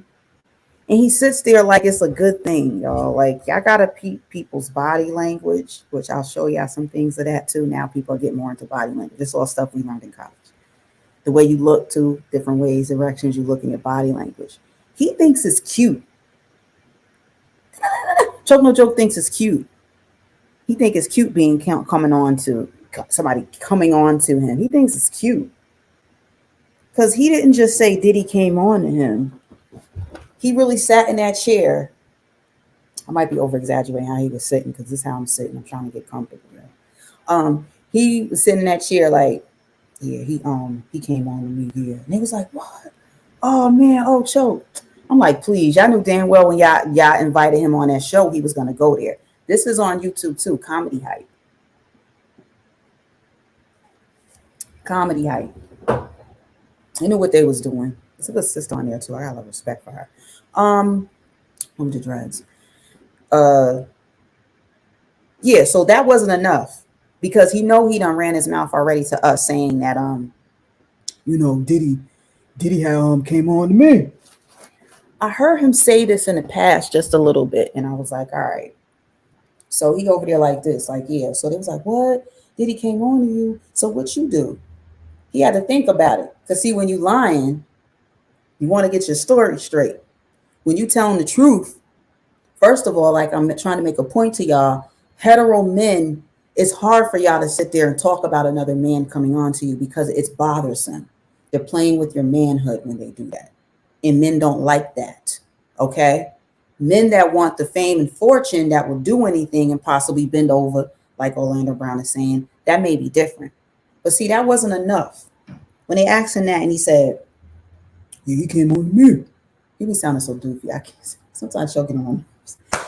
That wasn't enough. He goes, yeah, it happened again too. It was twice. So it's like two separate occasions. What happened? No, I was at the same party.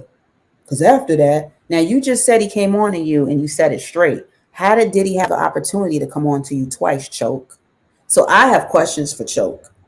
I don't just sit here and just listen to people. First of all, if you're lying and you got too much mess going on, I'm going to get away from it anyway. I don't want to hear that. I don't want to hear that. Excuse me. Little indigestion going on. Excuse me. Why say Diddy came on to you twice and that's supposed to be cute? Cute is you actually getting a woman in your life and stop putting all these random ass women in your thumbnail just for YouTube because you're not with none of them. Men like to see men engaging with women. They want to hear stories. You ain't got none. Choke, you have none. That's why you're running. Oh, let me ride this Diddy wave.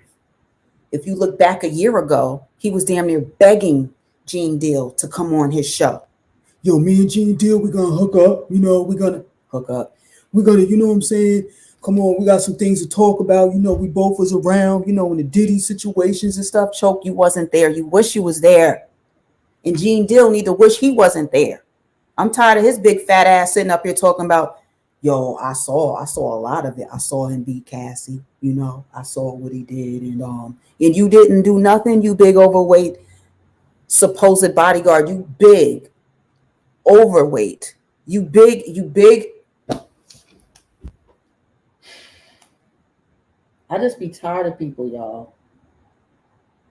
And you know what I get tired of too? Y'all that help support the idiocracy of what's going on. I don't usually be on camera, so sometimes I'm not in the focus. You got to move the way you think you don't move to be in the camera. Why is it okay to sit there and watch someone get beat? That set well with your soul and your spirit? Or are you lying because you know we're going to listen? Choke was like, no, I need to get my channel back popping. I guess he tired of having maybe 100 people in the live chat and stuff like that. He's been on here for years doing this. And he does produce. Choke raps, he produces, he does things. And he has interesting content at times. But when you get to lying on your brother, I don't like that. And this ain't the end of it. I said when he started going in on his supposed stuff on Diddy, I was like, all right, good morning. Someone actually said good morning. Oh my gosh, thanks. Sheesh. It's hard to get people to talk sometimes. And also my channel isn't just about dragging people. I barely drag people. It's just if you have to. But I see that people kind of like that. But you got to watch what you consume too, because it's going to consume you. Don't be surprised if your loved ones get dragged. You get dragged because wherever we go, we get that on our clothes too. We get that on us. So I'm careful about what I say and do and who I'm around. Not just physically, but even online. Because I'm not playing too many games. Choke! Why are you acting like he came on to you twice at that party, bro? When I saw him doing this, right, I said, I don't want to watch it, but I played some of it if y'all want to check out that live stream because Choke is right on there. I just showed the thumbnail on that. It's going to come back and bite him on his butt. That's what's going to happen. It's going to bite him on his butt because you're playing around with sexuality too. You're not just making up the story. And let's just say it did occur. You ain't leave right away, Choke. Why are you fronting? It was like, what you do? It took him a minute to come up with something to say. Then he says, oh, yeah, I got up out of there. I came there with a female and I told her, don't you ever bring me to a party like this again. A party like what? He said he grabbed the woman he was there with, dragged her out, and made her leave. Why are you forcing someone to leave somewhere? That wasn't for her own good. You have to let that person make their own decision. You could have simply said to her, I feel like he coming on to me. Because he never specifically said, Diddy was like, yo, you a handsome brother, man. He never said, hey, I got a lot of baby oil. Can you help me out with some? He never said that. He never said, Choke. And then after that, Choke had hundreds of people over there on his channel. Might have been 1,000. I'm trying to remember. That's what he wanted.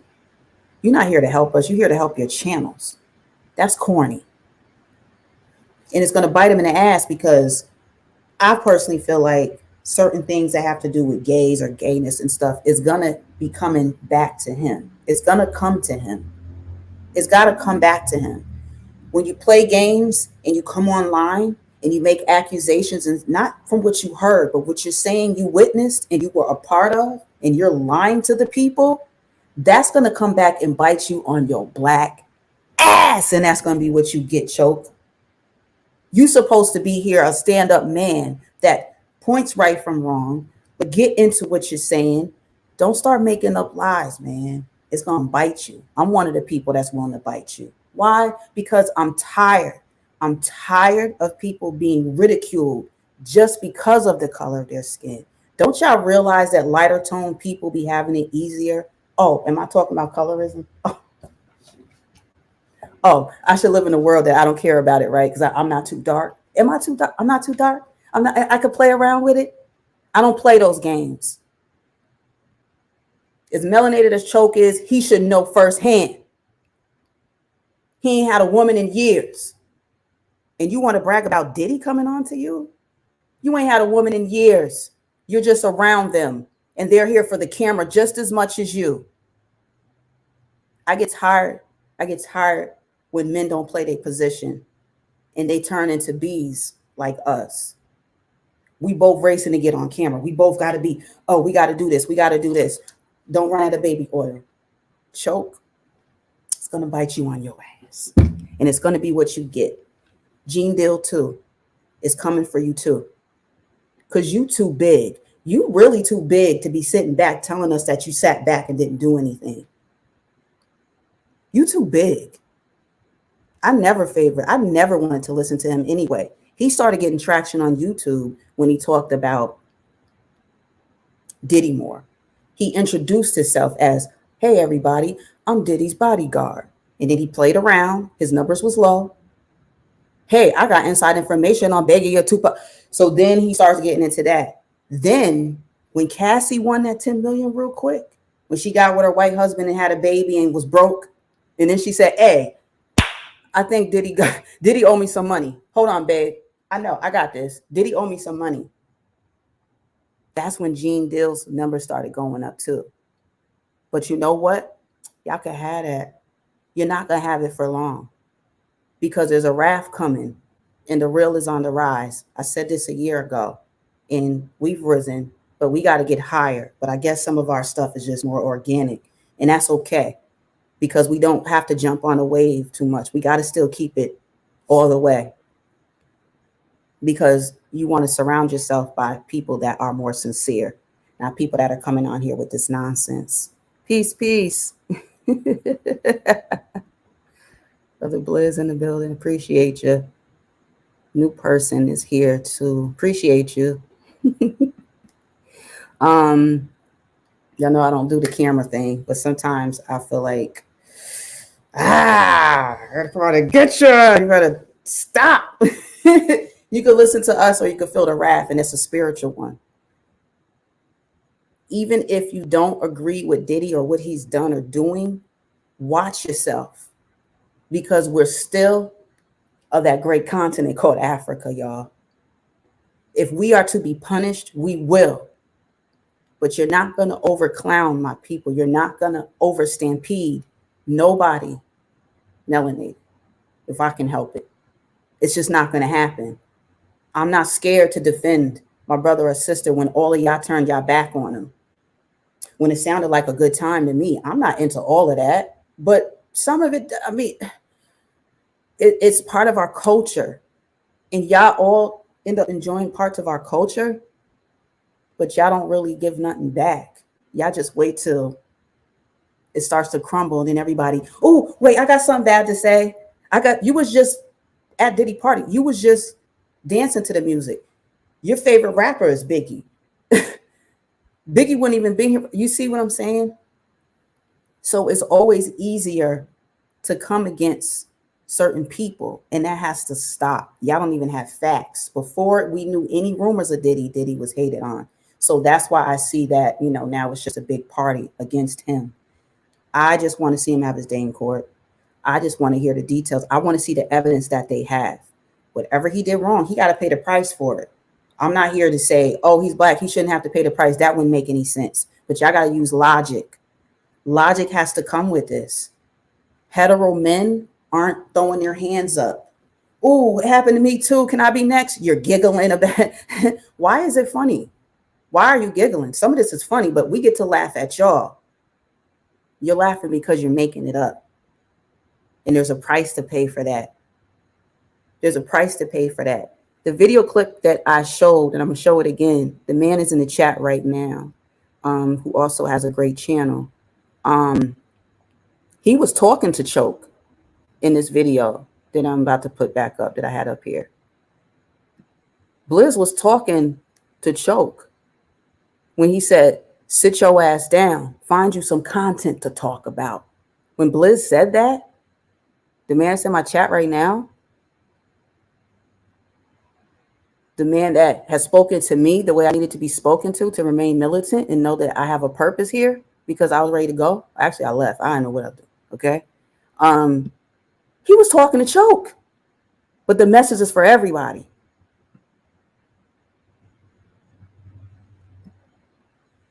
Down, take a nap. Right now. Lay your ass down. If you not stepping up and getting in these streets, putting in the work, shut your ass up. Shut your ass up. Lay your ass down. Lay your ass down. Go somewhere, man. Go somewhere. If you not stepping up and getting in these streets, like the rest of us is putting in the work, shut your ass up. Find you some content to talk about. Exactly. I'm go off cam now. Find you some content to talk about. Yep. So a lot of people, like you said too, they're feeling like more people are going to be going down with it. It's going to be a long, lengthy case too, if they're going to be adding people in, but we'll see. We'll see everything. But my thing is, I still just kind of think about the people that are dying to be around men that have success, the people that would do anything to be there willingly. I had met Junior Mafia some years ago. This was when them and Little Kim was touring, and they was in New York. They was doing their thing. And I was at a hotel because there was an after party. After party, Junior Mafia was there, but I didn't see Kim. And Little C's had asked me if I wanted to go with them to wherever they had their area at the hotel, which was on the upper floors. And I declined. Because I didn't know what to expect in the hotel. Right away, I said, "Oh, hi, how you doing?" No, he said, "Hey, how you doing?" I was like, "Oh, hi," And he was like, "Yeah, so Little C." I was like, "Yeah, I know, of course I know who you are and everything." I said, "Where's Kim? Where's Little Kim at?" He was like, "Oh, she's not with us."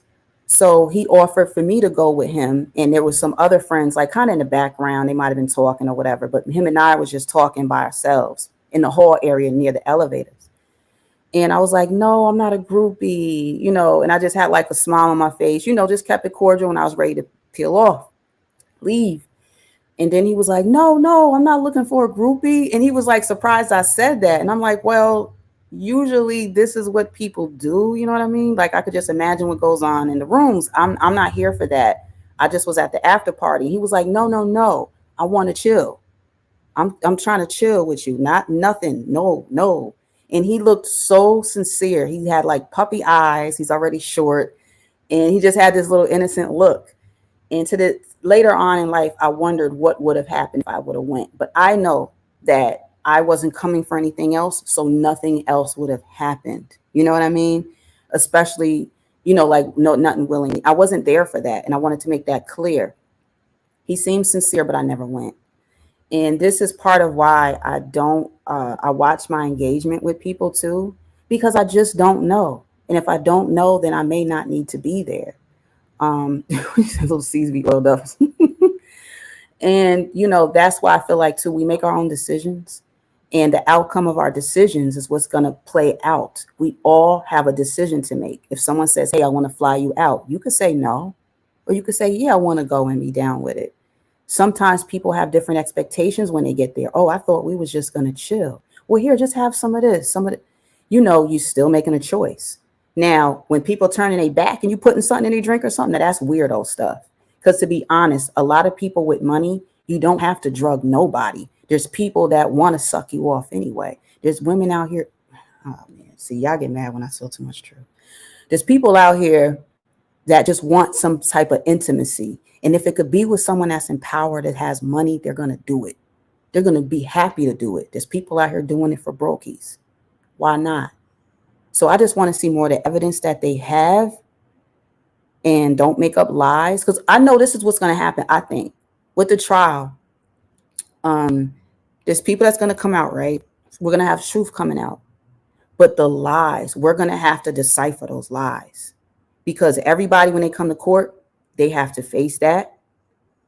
Get your punishment if it's due. If I'm not mistaken, Blizz, you wasn't against Diddy. So are you against Diddy now that he got arrested? Because that's what it sounds like.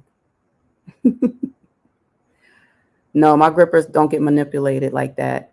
No. I would probably be more vulnerable, or would have been more vulnerable, to someone that doesn't have the status than someone that does. Because people with status, I always felt like they're going to use that to pull someone in, or they're going to feel they're better than me, or they're superior over me. And I don't believe in that. So I like dealing with an average Joe. You know, he would be more likely probably to manipulate a woman like me than somebody with money, because somebody with money, I already know you like to buy stuff, and you probably buy people. Kai could never be bought. So that's the difference between me and some others. Yeah, but then a lot of y'all are freaks too. Like when you call Diddy a freak, you know, a lot of people have a freakiness in them. And then I question what makes a freak or not. You know what I'm saying? Just having fun is just having fun. Now, when you have group orgies, that is different. But those are willing participants. So I'm like, who is all these other people? Because they've been quiet. They probably spoke and said, hey, we have freak offs. But it was never so much detail like now. They counting how many bottles of baby oil. Like, really? Who cares? I want to know who was against a will. Where is the law being broken? Okay, he has guns. A lot of people that come through here have guns. I'm 007. I don't really talk about guns, so you got to watch it. But you have guns. Are they legal, illegal? Okay, they're illegal. Okay, so we got charges for that coming up. Other than that, you have to be specific on where the laws were broken. And y'all got to keep in mind too, maybe some of y'all don't party, but some people do party and do different things, but it's going to infringe on the lives that we do. It's going to infringe on people that have consensual party nights. It's going to infringe on people that work together in the workplace. They tell you they don't want you dating, so you sneak and do it if you want to. Where is it that grown people can just do what grown people want to do? I think too, I'm more sexually open-minded with things. So maybe I don't see it as like a lot of people see it, like, ew, they was doing that. I'm like, who cares? Like, did they enjoy themselves? Because that's what you want. But I will say this too, when you do have groups and there's couples that I might do this on another stream or video. Kevin Hart was interviewed about a year ago by what is that people called dialogue, art of dialogue, and one of the guys said him and his wife like to be around other naked people. So there's people that enjoy nudity, like nudist colonies and things like that. He went there and Kevin Hart was like, what are you talking about? What you guys got me over here talking about? And he was like losing it. I don't think he really rocked with him, with Kevin Hart. But they were just being honest, but respect people's honesty so we can have an understanding. The only thing that is a downside to me with nudist colonies and such, I'm curious about nudist colonies too, by the way. I don't care. I'm curious. But is that don't become insatiable. Sometimes when people are insatiable with intimacy, they're hard to please. They got to be around more people naked. Oh, I like it like this, but let's get other people involved. Oh, I like this, but let's put up a camera.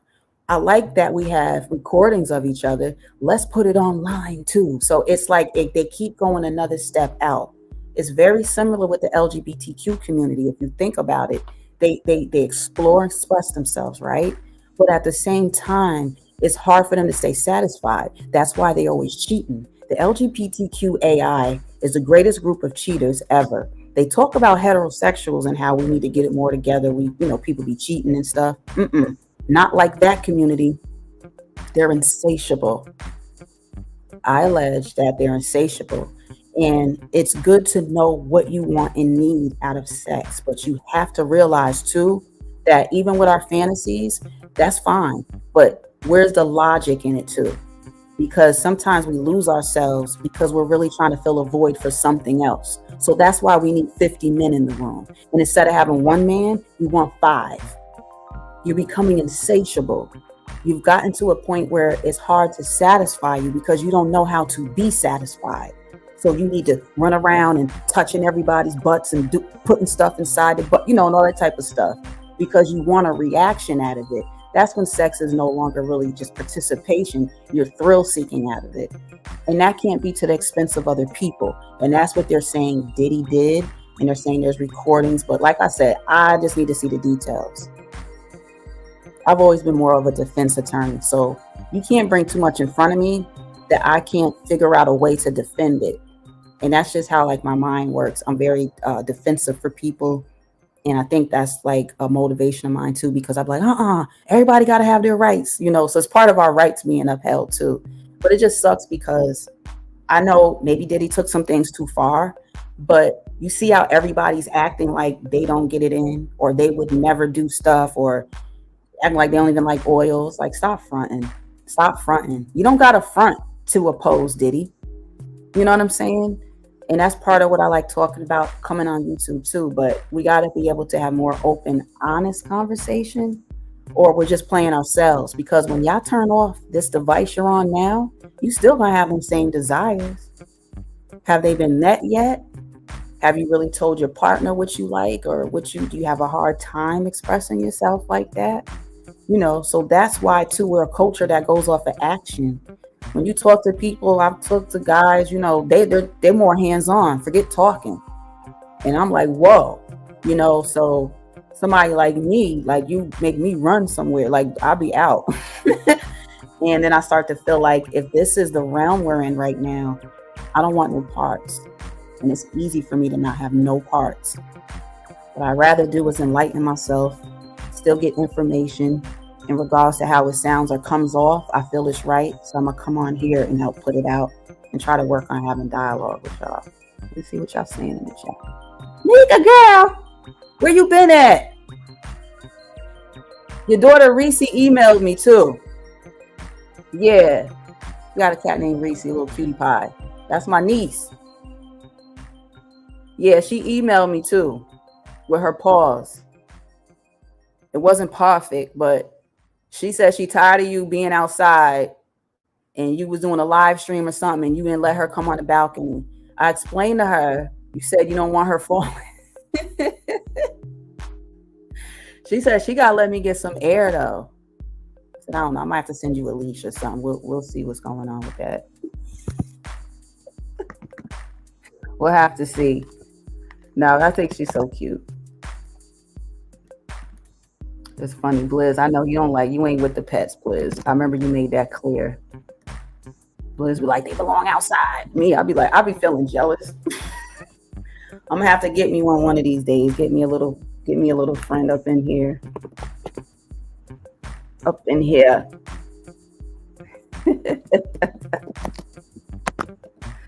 You live longer when you have pets. They said that you have a pet, humans are known to live longer. So Blizz, if you still here, you need to second think that. I'm gonna get you a little Yeah, Reese. I'm glad she got my email. Yeah, I'm gonna come at you. Don't be having my niece all up in there. All she could do was look through the sliding glass door. All she get to do is look at you from the sliding glass. Talking about meow, and that's it. Meow. I need to get there before you do that. Oh wait. I think I know how to take that. Yes. Love you back, girl. Love you back. My leg is going to sleep. So I think I'm trying to adjust myself here because I was going to just wrap stuff up shortly. That happens sometimes with my leg. The other one's doing it this time. That's interesting. Ugh. Goodness. I got to stay intact, y'all, because sometimes I like to get on here and get a little silly and have some fun. And jumping around like I was doing with the Wipe Me Down dance that get on my nerves because one minute I got it, then the next I don't got it. And I don't care it's old, so what? I like to dance. Anybody that laugh, I'm gonna drop that link and be like, battle me. Dance battle me then. I want a rap battle too. We're gonna freestyle up in here. Why not? Blizz, you come from hip hop too. I'm the rap battle you. We got a dance battle, rap. I'm so silly, but I could see us really doing that sometime. Or just, sometimes people just want to, get their body moving. So sometimes I told myself, bring some of that energy on here, because I'll just be all over the house, just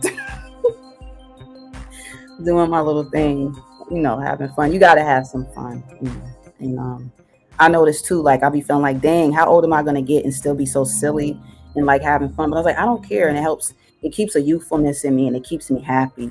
And I've always been motivated through music. So I like pretty much all genres of music too. I just have my top tiers, But, other than that, I just be wanting to have fun. That's about it. There's been a lot of death going on and like drugs, just a lot of stuff. So it's like, do what helps give you your spiritual medicine. And that's for me, it's like through laughter. And a lot of times it's through dancing. And yeah, so that's pretty much how that goes. Yeah.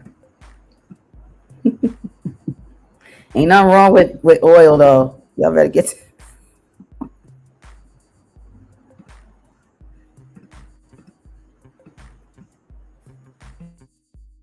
booty hole. I'm not giving no booty hole up.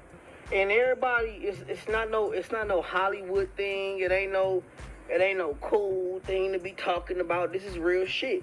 When you talk about people that give up sacrifices, bro, the main thing they give up is they booty hole. I ain't giving no booty hole up. You know what I'm saying? That's exactly crazy. It takes to be able to go over that threshold. But because of my mother and father and why I'm still alive and why I haven't been bent over any couches, that's up to God. Diddy had cameras in place and shit like that. Diddy is being faced with a lot of allegations. So? A lot of things have been said. And they did it on his bed.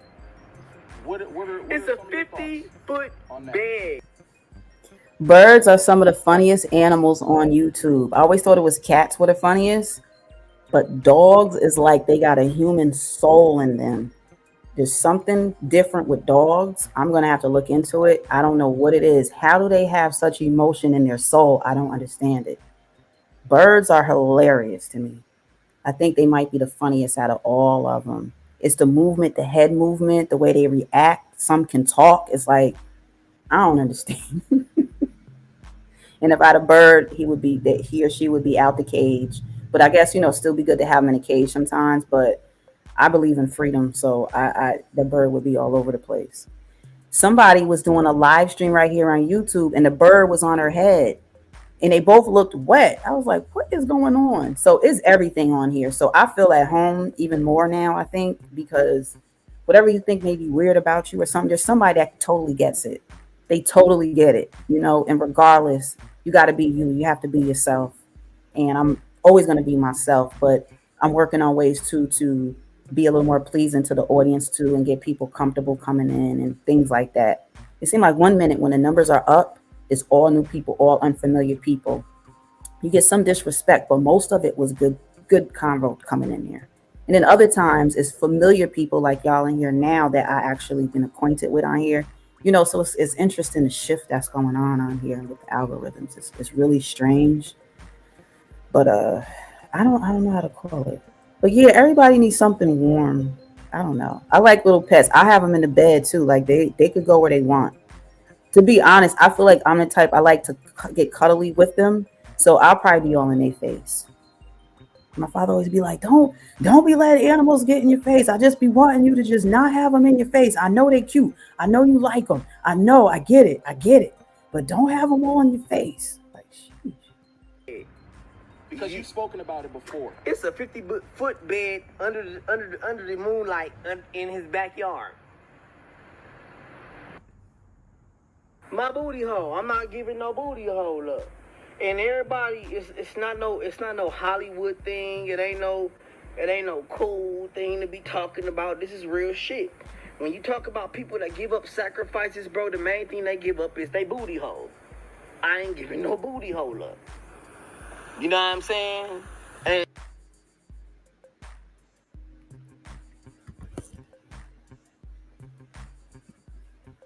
before I close off, I was going to just show a little bit of, I just hit 2 hours too. All right, I'm gonna get off in a minute. A little bit of the interview, because this interview, you wouldn't know it had anything to do with anyone except Orlando Brown. But I watched it, and I didn't watch all of it, but I said the timing of it is interesting, because this had nothing to do with, he didn't do this because he knew Diddy got locked up. This was just before then. And the things he said, he witnessed it. He throws Will Smith name in there again. I don't know what's up with that. But I don't know. And again, Boosie's one of the few people, well, the only one I think that came in defense of Diddy. Because like Blizz, you dealt with hip hop at its earlier stage, and then you've watched it turn more into what it is now. Do you feel that we've pretty much lost our way totally? Or do you feel that we can still get back to the grassroots of hip hop where we weren't so overly sexualized, and maybe we would have less expectation on each other physically? Because like I said, people in power, you expect them to try to take advantage, because the power, they start to feel like, how many people can I have power over? And that's when it starts to get unfair.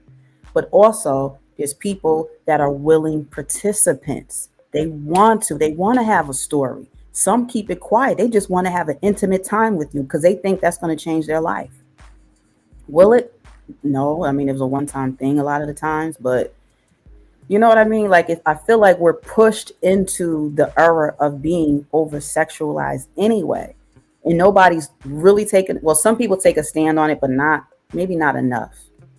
So that we can just get our behavior shaped back more. We got people like Maxine Waters backing Meg Thee Stallion, backing, she said, well, we used to have gangster rap, so now it's time for the ladies. So she co-signed that song WAP, which is what, Wet Ass Pussy, by Meg Thee Stallion and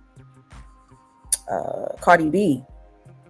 And like, I'm someone that I talk about, like sexuality sometimes and stuff. I'm for it. It's cool. But at the same time, it's too much coming from one genre to me. And I can take it all, but I don't think it's appropriate. And some of it I think isn't cute. Like, you can go from sexy to being too sleazy. A guy may still pick up on you, but what type of guy and for how long? What's he going to do with you? You know what I'm saying? Like, we're teaching each other how to not have a lasting relationship through music, and that we don't even need one. We're women, we don't need men. We don't, it's starting to get a lot into that. And then we have politicians and like Kamala Harris backing hip hop culture as it is now. And not saying, oh, well, it's cool, but, maybe that's too much. They're not doing that. So I feel like we're kind of all at fault to an extent for this. This mess that's going on. Meg isn't hip hop. Oh, the essence of hip hop has never been damaged. What are you seeing? What you're seeing, what did it say? Is commercial rap. Oh, I see what you're saying. You don't feel that they even damaged it. Okay. I kind of disagree. I think they damaged a lot of it. But I do believe we could get it back. I just feel like in the early 90s, that's from what I remember. In the mid 90s, the late 90s, I mostly remember. Late 90s. We had actual lyricists. So I give Meg credit because she writes her rhymes. But I'm hearing men even say this more. We tired of hearing y'all just rap about like sex and what y'all got going on. I watch a battle rap channel right here on YouTube. And he said with the battle rap, the females tend to always go for that. Like, yeah, well, I'll get your man. I'll do this to him. And he's like, where are the other lyrics? Like, let's get some battle rap going on back and forth. But that doesn't just have that, because they're starting to feel like they should lose points for that. So I was like, that's interesting. You know what I mean? Because it do seem like maybe as females pushed to be over sexualized. So with that, they feel that, all I could rap about is this then. But it's like, nah, you showing you don't have no range. First of all, do you write your own rhymes? If you don't write your rhymes, you're not a rapper. You're not a lyricist. Some of the best lyricists, they don't even rap no more. Like AZ, we got a lot of people that people are just now paying homage to. Like those been the dopest rappers, some of them. Lil Wayne, y'all just now paying homage to him because he's not doing the Super Bowl next year. Now everybody's talking about he one of the best. How come y'all never said he was the best before it got to this? People trash Lil Wayne for years. I've always liked Lil Wayne. For the past decade, he hasn't gotten no flowers. Y'all just gave it to him, after COVID, hoping he don't die or something? Nobody pays homage to some certain real ones. They just don't. I'll be tired of it. But anyway, all right. I'm not going to get into more of a tangent of that because that it just pisses me off. Pepper rap.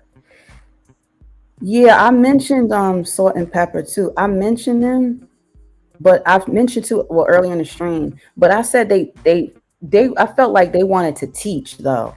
Like if you're going to talk about it, fine. But at least they said, using protection is good. And then when TLC came out with it, they made me feel like it was more comfortable to even talk about condoms, contraception, and the importance of using it. I never really felt it until I saw TLC, and that was after seeing Salt and Pepper first. Like, let's talk about sex. And it was very brief. They don't realize, I think people realize that us, when we was real young, we listened to everything y'all say and we watch what y'all do so that we can know. Because a lot of us, we didn't have sex yet at early ages. Some people did, but whatever. We wanted to know. And the information I got about intimacy, to be honest, came from music and comedians. Even to this day, I feel they're underrated. Cat Williams has helped push up the thoughts and the minds of comedians. Comedians tell a lot of truth with their jokes. I learned about sex through comedians and certain music, I promise you. Because nobody was talking to me. Nobody showed me nothing other than guys that wanted to show me something, okay? And that's when that starts. And then next thing you know, it's too late. You know what I mean? So it's like, okay, I guess I had to learn this way. And it's not cool. It's just not. It's not. And I do feel for people. And like I've been involved in abusive situations. So, and it happened like at an early age. So I was like, is this normal? Well, I don't know. Who could I ask? Like, nobody wants to talk to me about nothing. I'm scared of him. So I guess I'll just keep going back to his house and getting abused, I guess, because he said if I don't, he's going to kick my ass. Stuff like that girls shouldn't go through. So Salt and Pepper, I liked their style. I like what they did in TLC. At least they tried. You know, they can only do so much. People in the community, us, we have to be able to talk to the youth about things and be honest. Whatever decisions they make after that, then that's on them. But other than that, a lot of stuff I went through, I didn't really have to, and I felt stuck. And I honestly feel that courses should be mandatory. It has to be required in every high school. You need to teach boys their strength. You need to teach boys resistance. You need to teach boys that they have emotions too, but they're strong and they are going to be physical.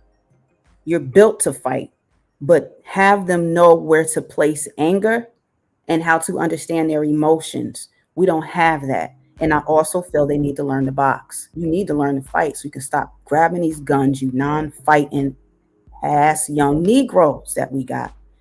Women need to have their group too. Learn more about when you get your period.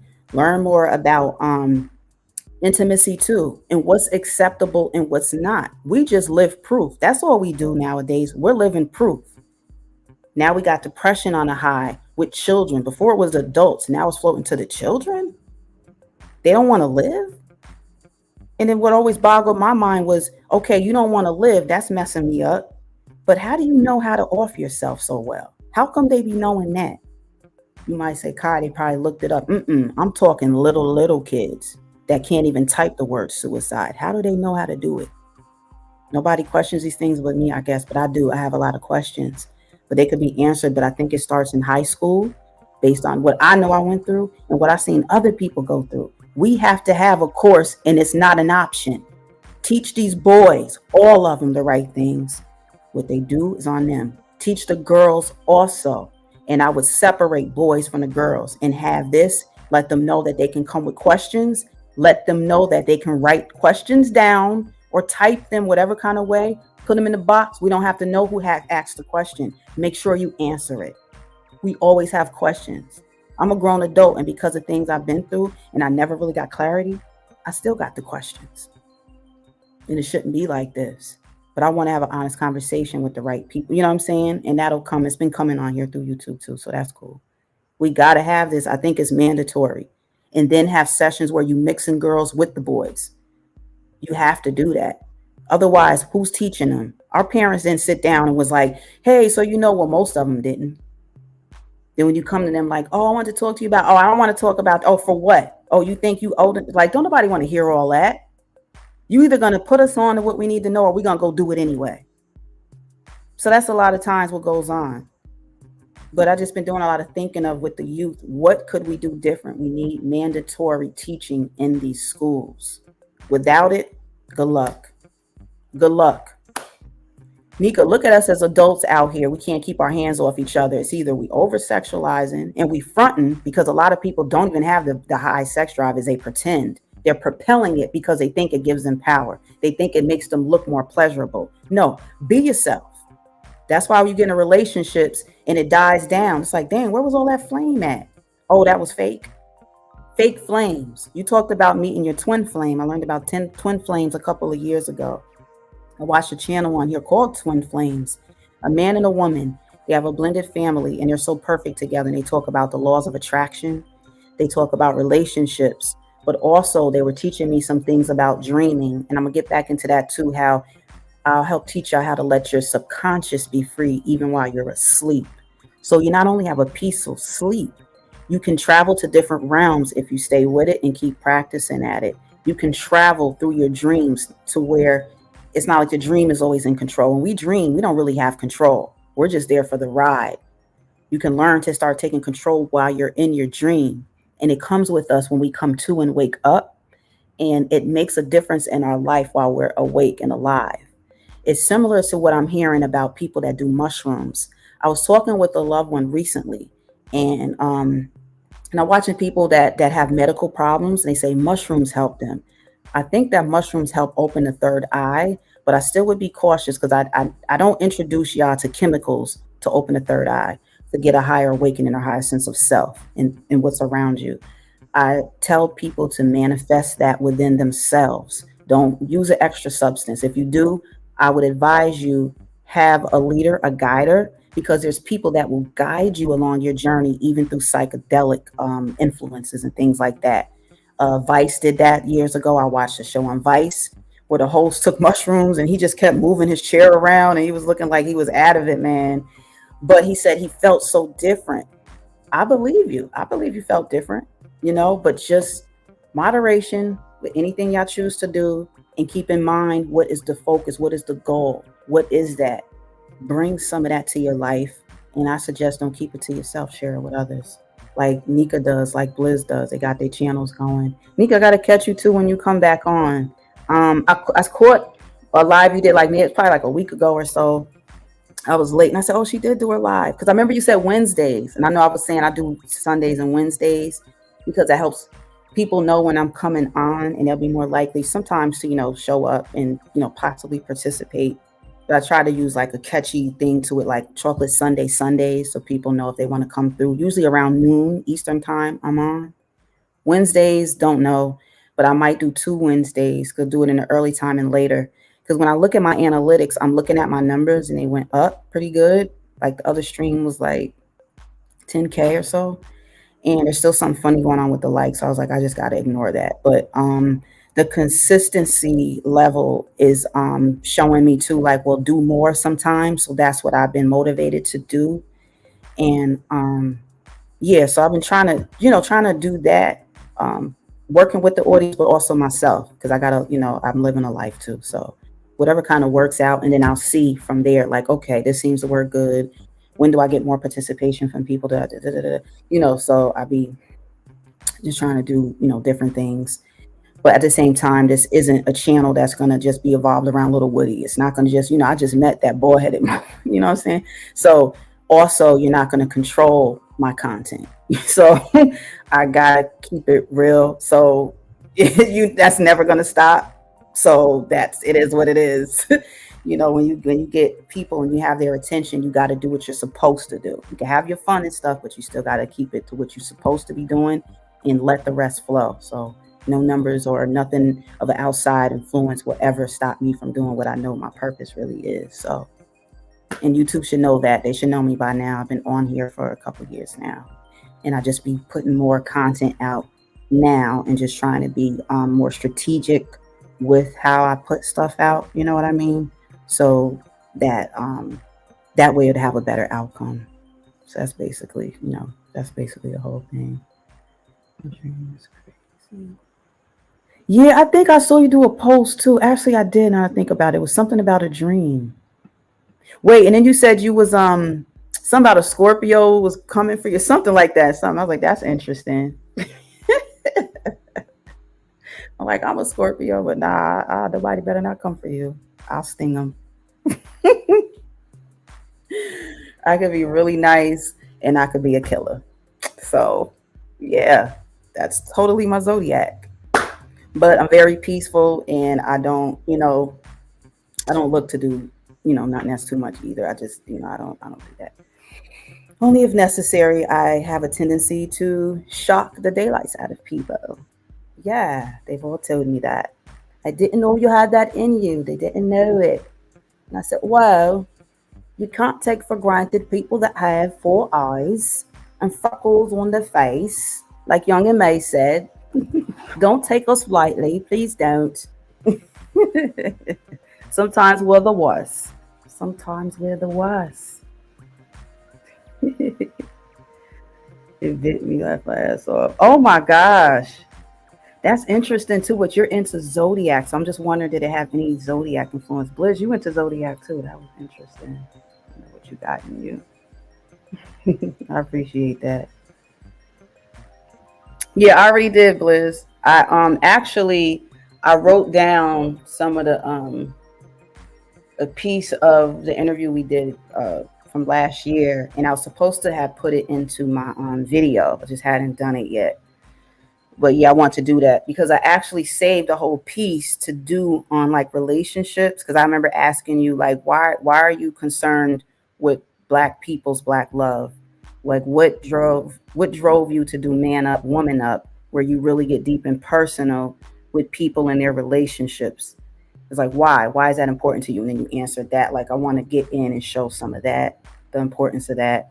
And it's good to know that people just care. When you don't care about nobody and their relationship or none of that either, and you already living in a world that's telling you ain't really about ish anyway, you probably don't deserve a relationship, that's a hindrance on your life. Having a significant other is important to some people, but we just got to know how to go about it. And what's good with Blizz is he points out, he's good with talking about anger management, things that have to do with domestic violence and how to avoid that. A lot of people are going through domestic violence right now. So it's like, if you saying it's not you, you lying, or it's your friend, it's your neighbor, you be hearing them arguing and throwing stuff around. That's not normal. When do we normalize violence?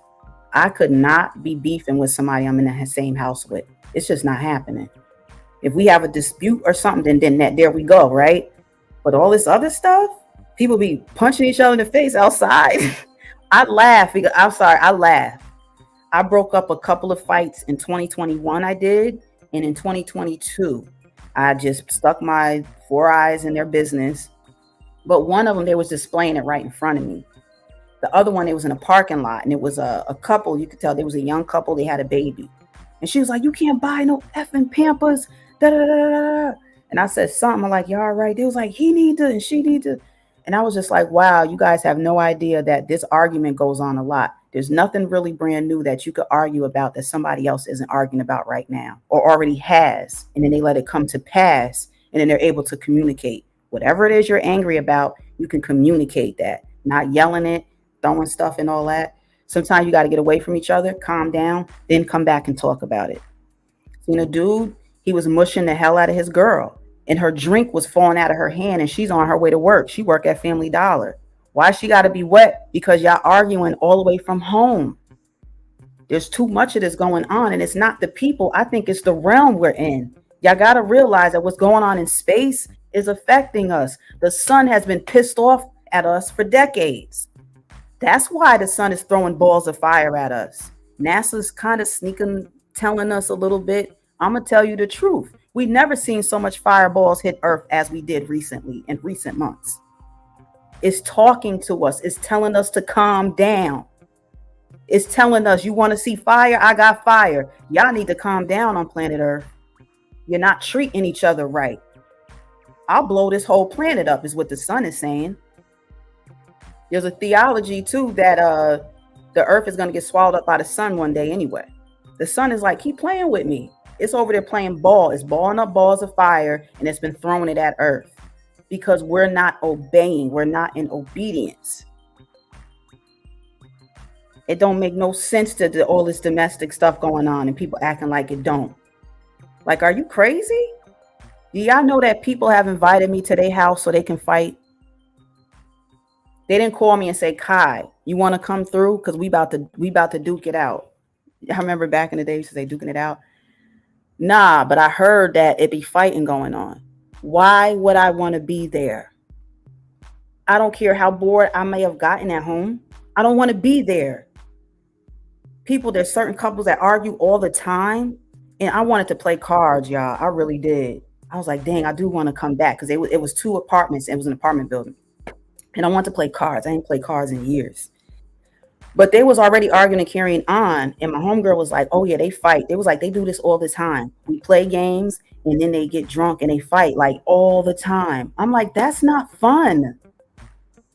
I don't like it. I don't like that. You got to have refuge with each other. Argue with another couple. Like, I'm not saying couples should fight other couples, but that would make more sense to me than me fighting my own mate. You my mate. So what people do is with alcoholism, and the U.S. don't talk about alcoholism when alcohol is the number 1 threat in America. I'm going to tell you, they're not, because they're profiting off of it. That's why. It's like a rerun. You go around certain people and they're saying the same stuff all the time. They're setting the stage for the same arguments because they keep triggering each other with the same nonsense. And they think you about to sit there and listen. If you don't get the hell out of my face. Just when I was about to get jealous because y'all a cute couple and everything, I'm like, I'm glad. Fuck up out of here. I'm not that bored that I like to watch people fight. And that's what a lot of people come on YouTube. They love fighting. They love interacting or beefing. Why? Have you been raised like this? Or have you been raised in a peaceful home? So this is interesting to y'all? Like, it's ridiculous. We encourage nonsense. And that was part of the question I asked in the early part of the stream. Is our music influencing our behaviors too much now? Is it not just music? Are we too influenced by it? Do we idolize celebrities too much? Then again, are we expecting too much out of celebrities like they not humans that might got disorders anyway? You can't buy a disorder away. You can pay and get help. You can't fame away those demons that you done brought your ass in here with or that you co-signed with when you got here. That's what Orlando speaks on. Orlando Brown. So those are the questions that I think have in my mind. And we'll just see what happens. Like I said, I just want people to get what they deserve, not nothing that they don't deserve. Diddy's attorney made some really good points too. He talked about the long, lengthy relationships that he's kept with people, and that if these things occurred, he wants y'all to make it sense. Make it make sense then. You know, I think about how Cassie walked down the red carpet with him for years. If somebody told me against my will, that's a perfect time to get away. Get off me. I got to get away from him. All these people out here in front of me, I need help. There was always help. I know how it is being one-on-one with somebody and you're scared of them and you don't know how to leave. And when you leave, they tell you better come back by a certain time or they're going to come whip your ass. I've been in those situations. I definitely have.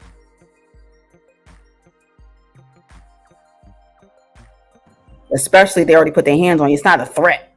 It's not a threat anymore. You know what I'm saying? And then sometimes you get popped in your mouth and you didn't even know because they didn't even start saying nothing yet. They just want to punch you in the face.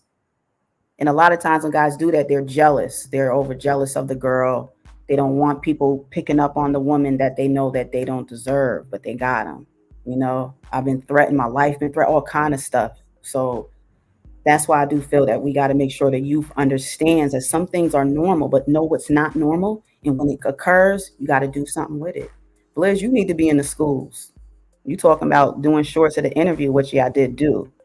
But, you know, I'm telling you, the youth in these schools is where we got to get them because they are at least in the school and it's a concentrated area. And they got to start putting this in the schools. They'll see what happens. They could keep blaming everything on Venezuelans all they want to. Yeah, they wild in Venezuela. But so is America. I was looking at the news from around the world, like I like We On, Indian station. They feel like America is nuts. They say, y'all been crazy for years. Why y'all so crazy over there? Oh my God, not African American, Americans. Why y'all got so many guns? Y'all like to fight? And then I'm like, that's how they look at us? Wow. But then I'm like, I talk with other Americans and they like, yo, we have been off the chain. We have been wilding out in recent years. We have. And I'm like, yeah, well, I don't want to say we because it wasn't me. Well, I was doing a little bit of stuff, but I didn't realize that other nations look at us as like the craziest country in the world, one of the strangest ones with our behaviors. And I think a lot of people are growing fear of Americans. The third world countries that know that they're in some of the worst countries, they don't fear America. They still look at America as being a place for freedom. So, you know, it is what it is. But I still feel we're overwhelmed with immigration. We're overwhelmed by the hatred that we get. People from New York are just treated different. And I'm going to keep bringing that up. Y'all don't like us. Diddy is just another big pinata for y'all to just poke at and beat. That's all. And I say beat, y'all going to bring up Cassie. I get that. That should have never happened. But it would just be interesting to me. And I would kick my feet up if we get footage on full footage on more of what happened and things like that. And that Diddy has not been such a monster as people make him to be. And we need to know the other culprits. Like you said, who else was involved in this? They said it's not just him. So they're coming for somebody else too. I remember the man who's representing the United States, Southern District of New York yesterday that spoke. I put that in the stream. The stream yesterday got partially blocked because I was making a point about why Beyonce's song Jay-Z's being sued for 2 Beyonce songs. But I didn't realize YouTube was going to get mad like that. And then what they did was blocked it. So that affected some stuff too. And just got to be careful with original content versus like copywritten content too. So whatever, it is what it is. and things keep changing. So I'm just trying to work with it, and that's not going to stop the content because there's plenty of it. But yeah, so that's it. That's all I really had to say. Oh, read your energy. Yeah, that's good. That's good. We gotta have good energy, man. We gotta have the good energy going on. Yes. Yeah. One of these days too, coming up, or maybe even like in a week or so, maybe we should try to do like a double stream. Nika, like maybe you and I could do something where, you may have something you want to discuss and I may have something to, you know what I'm saying? We could like do it like that. You can even air it on your channel, I could air it on mine, but we'll be like paired up. Then you got like, more than one person. And I think that could encourage too some more conversation too. Because people be having a lot on their mind, but it's like they don't express it. And there's people that they're too, I'm shy as it get. They're too skittish. I'm not skittish about it though. Like it don't embarrass me. Why? When somebody could take something from it, what you talking about? We need more people that are going to let go of whatever image they think they have or who they think they're supposed to be and just be yourself and express an experience you've had or the way you see the world now or the way you used to see it. And it'll help more people want to get involved in the dialogue, whatever the content is. You know what I'm saying? I don't know. But yeah. Yeah. Yeah, them gangs. They're talking about the gangs. So Texas, as of yesterday, put out a new thing, a TDA, because the name of the gang that they're really coming after was Trend. Now I'm probably gonna say it wrong. Hold on a second. Excuse me. They said Venezuela has the worst gang, and they were calling them Trend. Oh my gosh, Trend immigration gang. Tren de Aragua. Tren de Aragua gang members arrested in Aurora a couple of weeks ago, Colorado.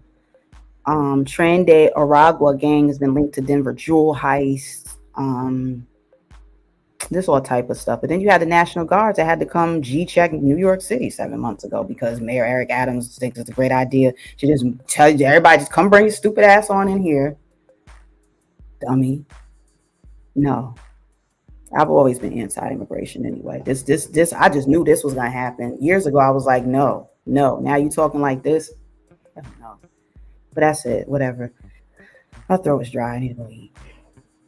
So, thank you. Thank everyone for coming through. Appreciate y'all. What I may do is start to stick with a certain time that I'll come on or a time frame. And then when people get kind of used to coming, because there was a lot of new people here, but to end up getting people a little more regularly to come on at similar time, certain days like I've been doing. But then sometimes I may come on other days too to kind of fill things out and see how it goes. And then, you never know. So I'll just do it like that. I'm getting I've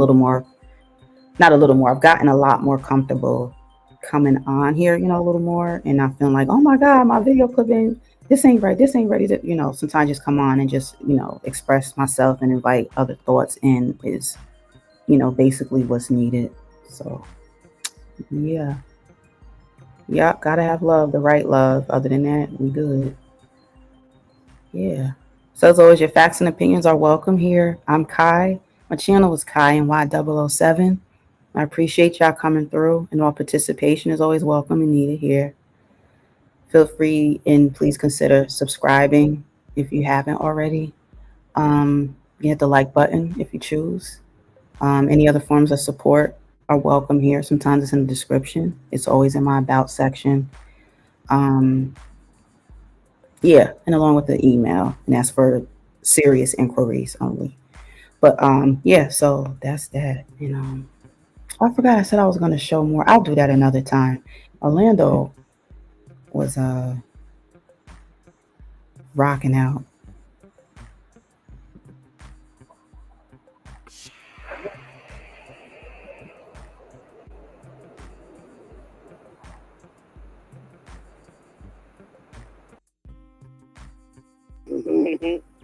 Talk about my mom and dad.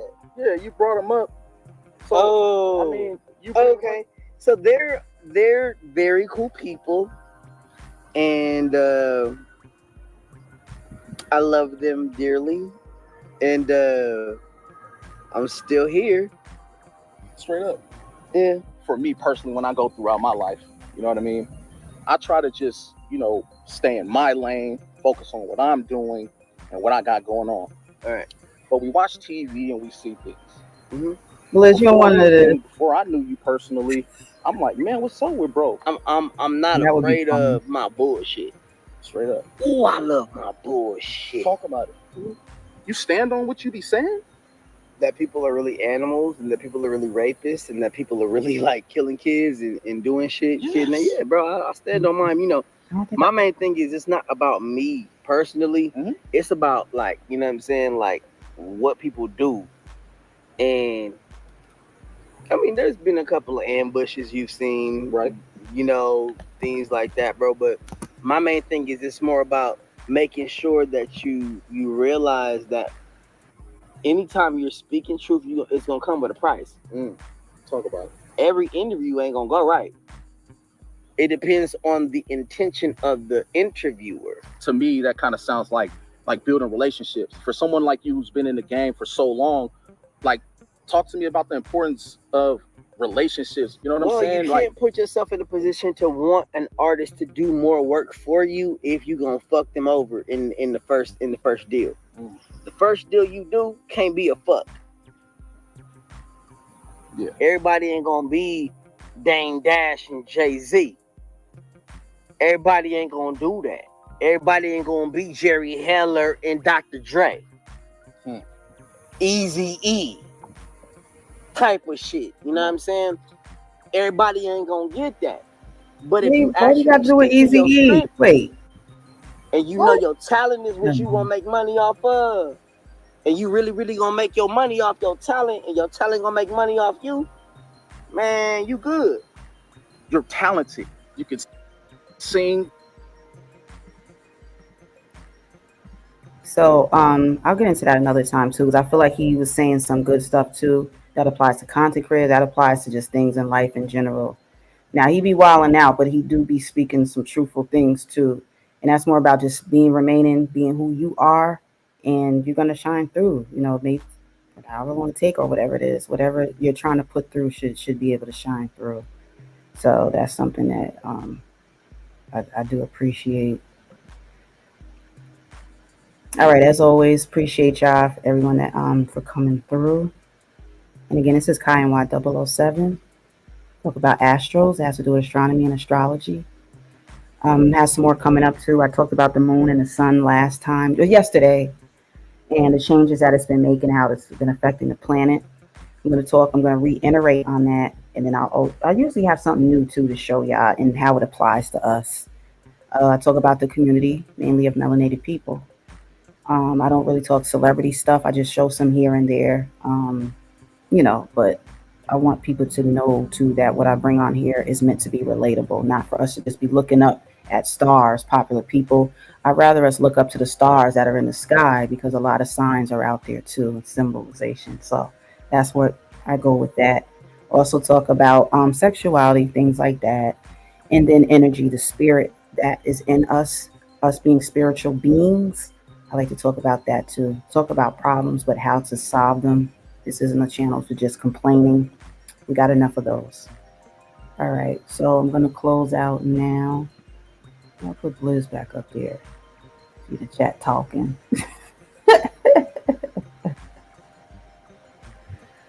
All right, y'all. As always, I appreciate y'all, and I hope y'all have a great day too in days ahead. Peace.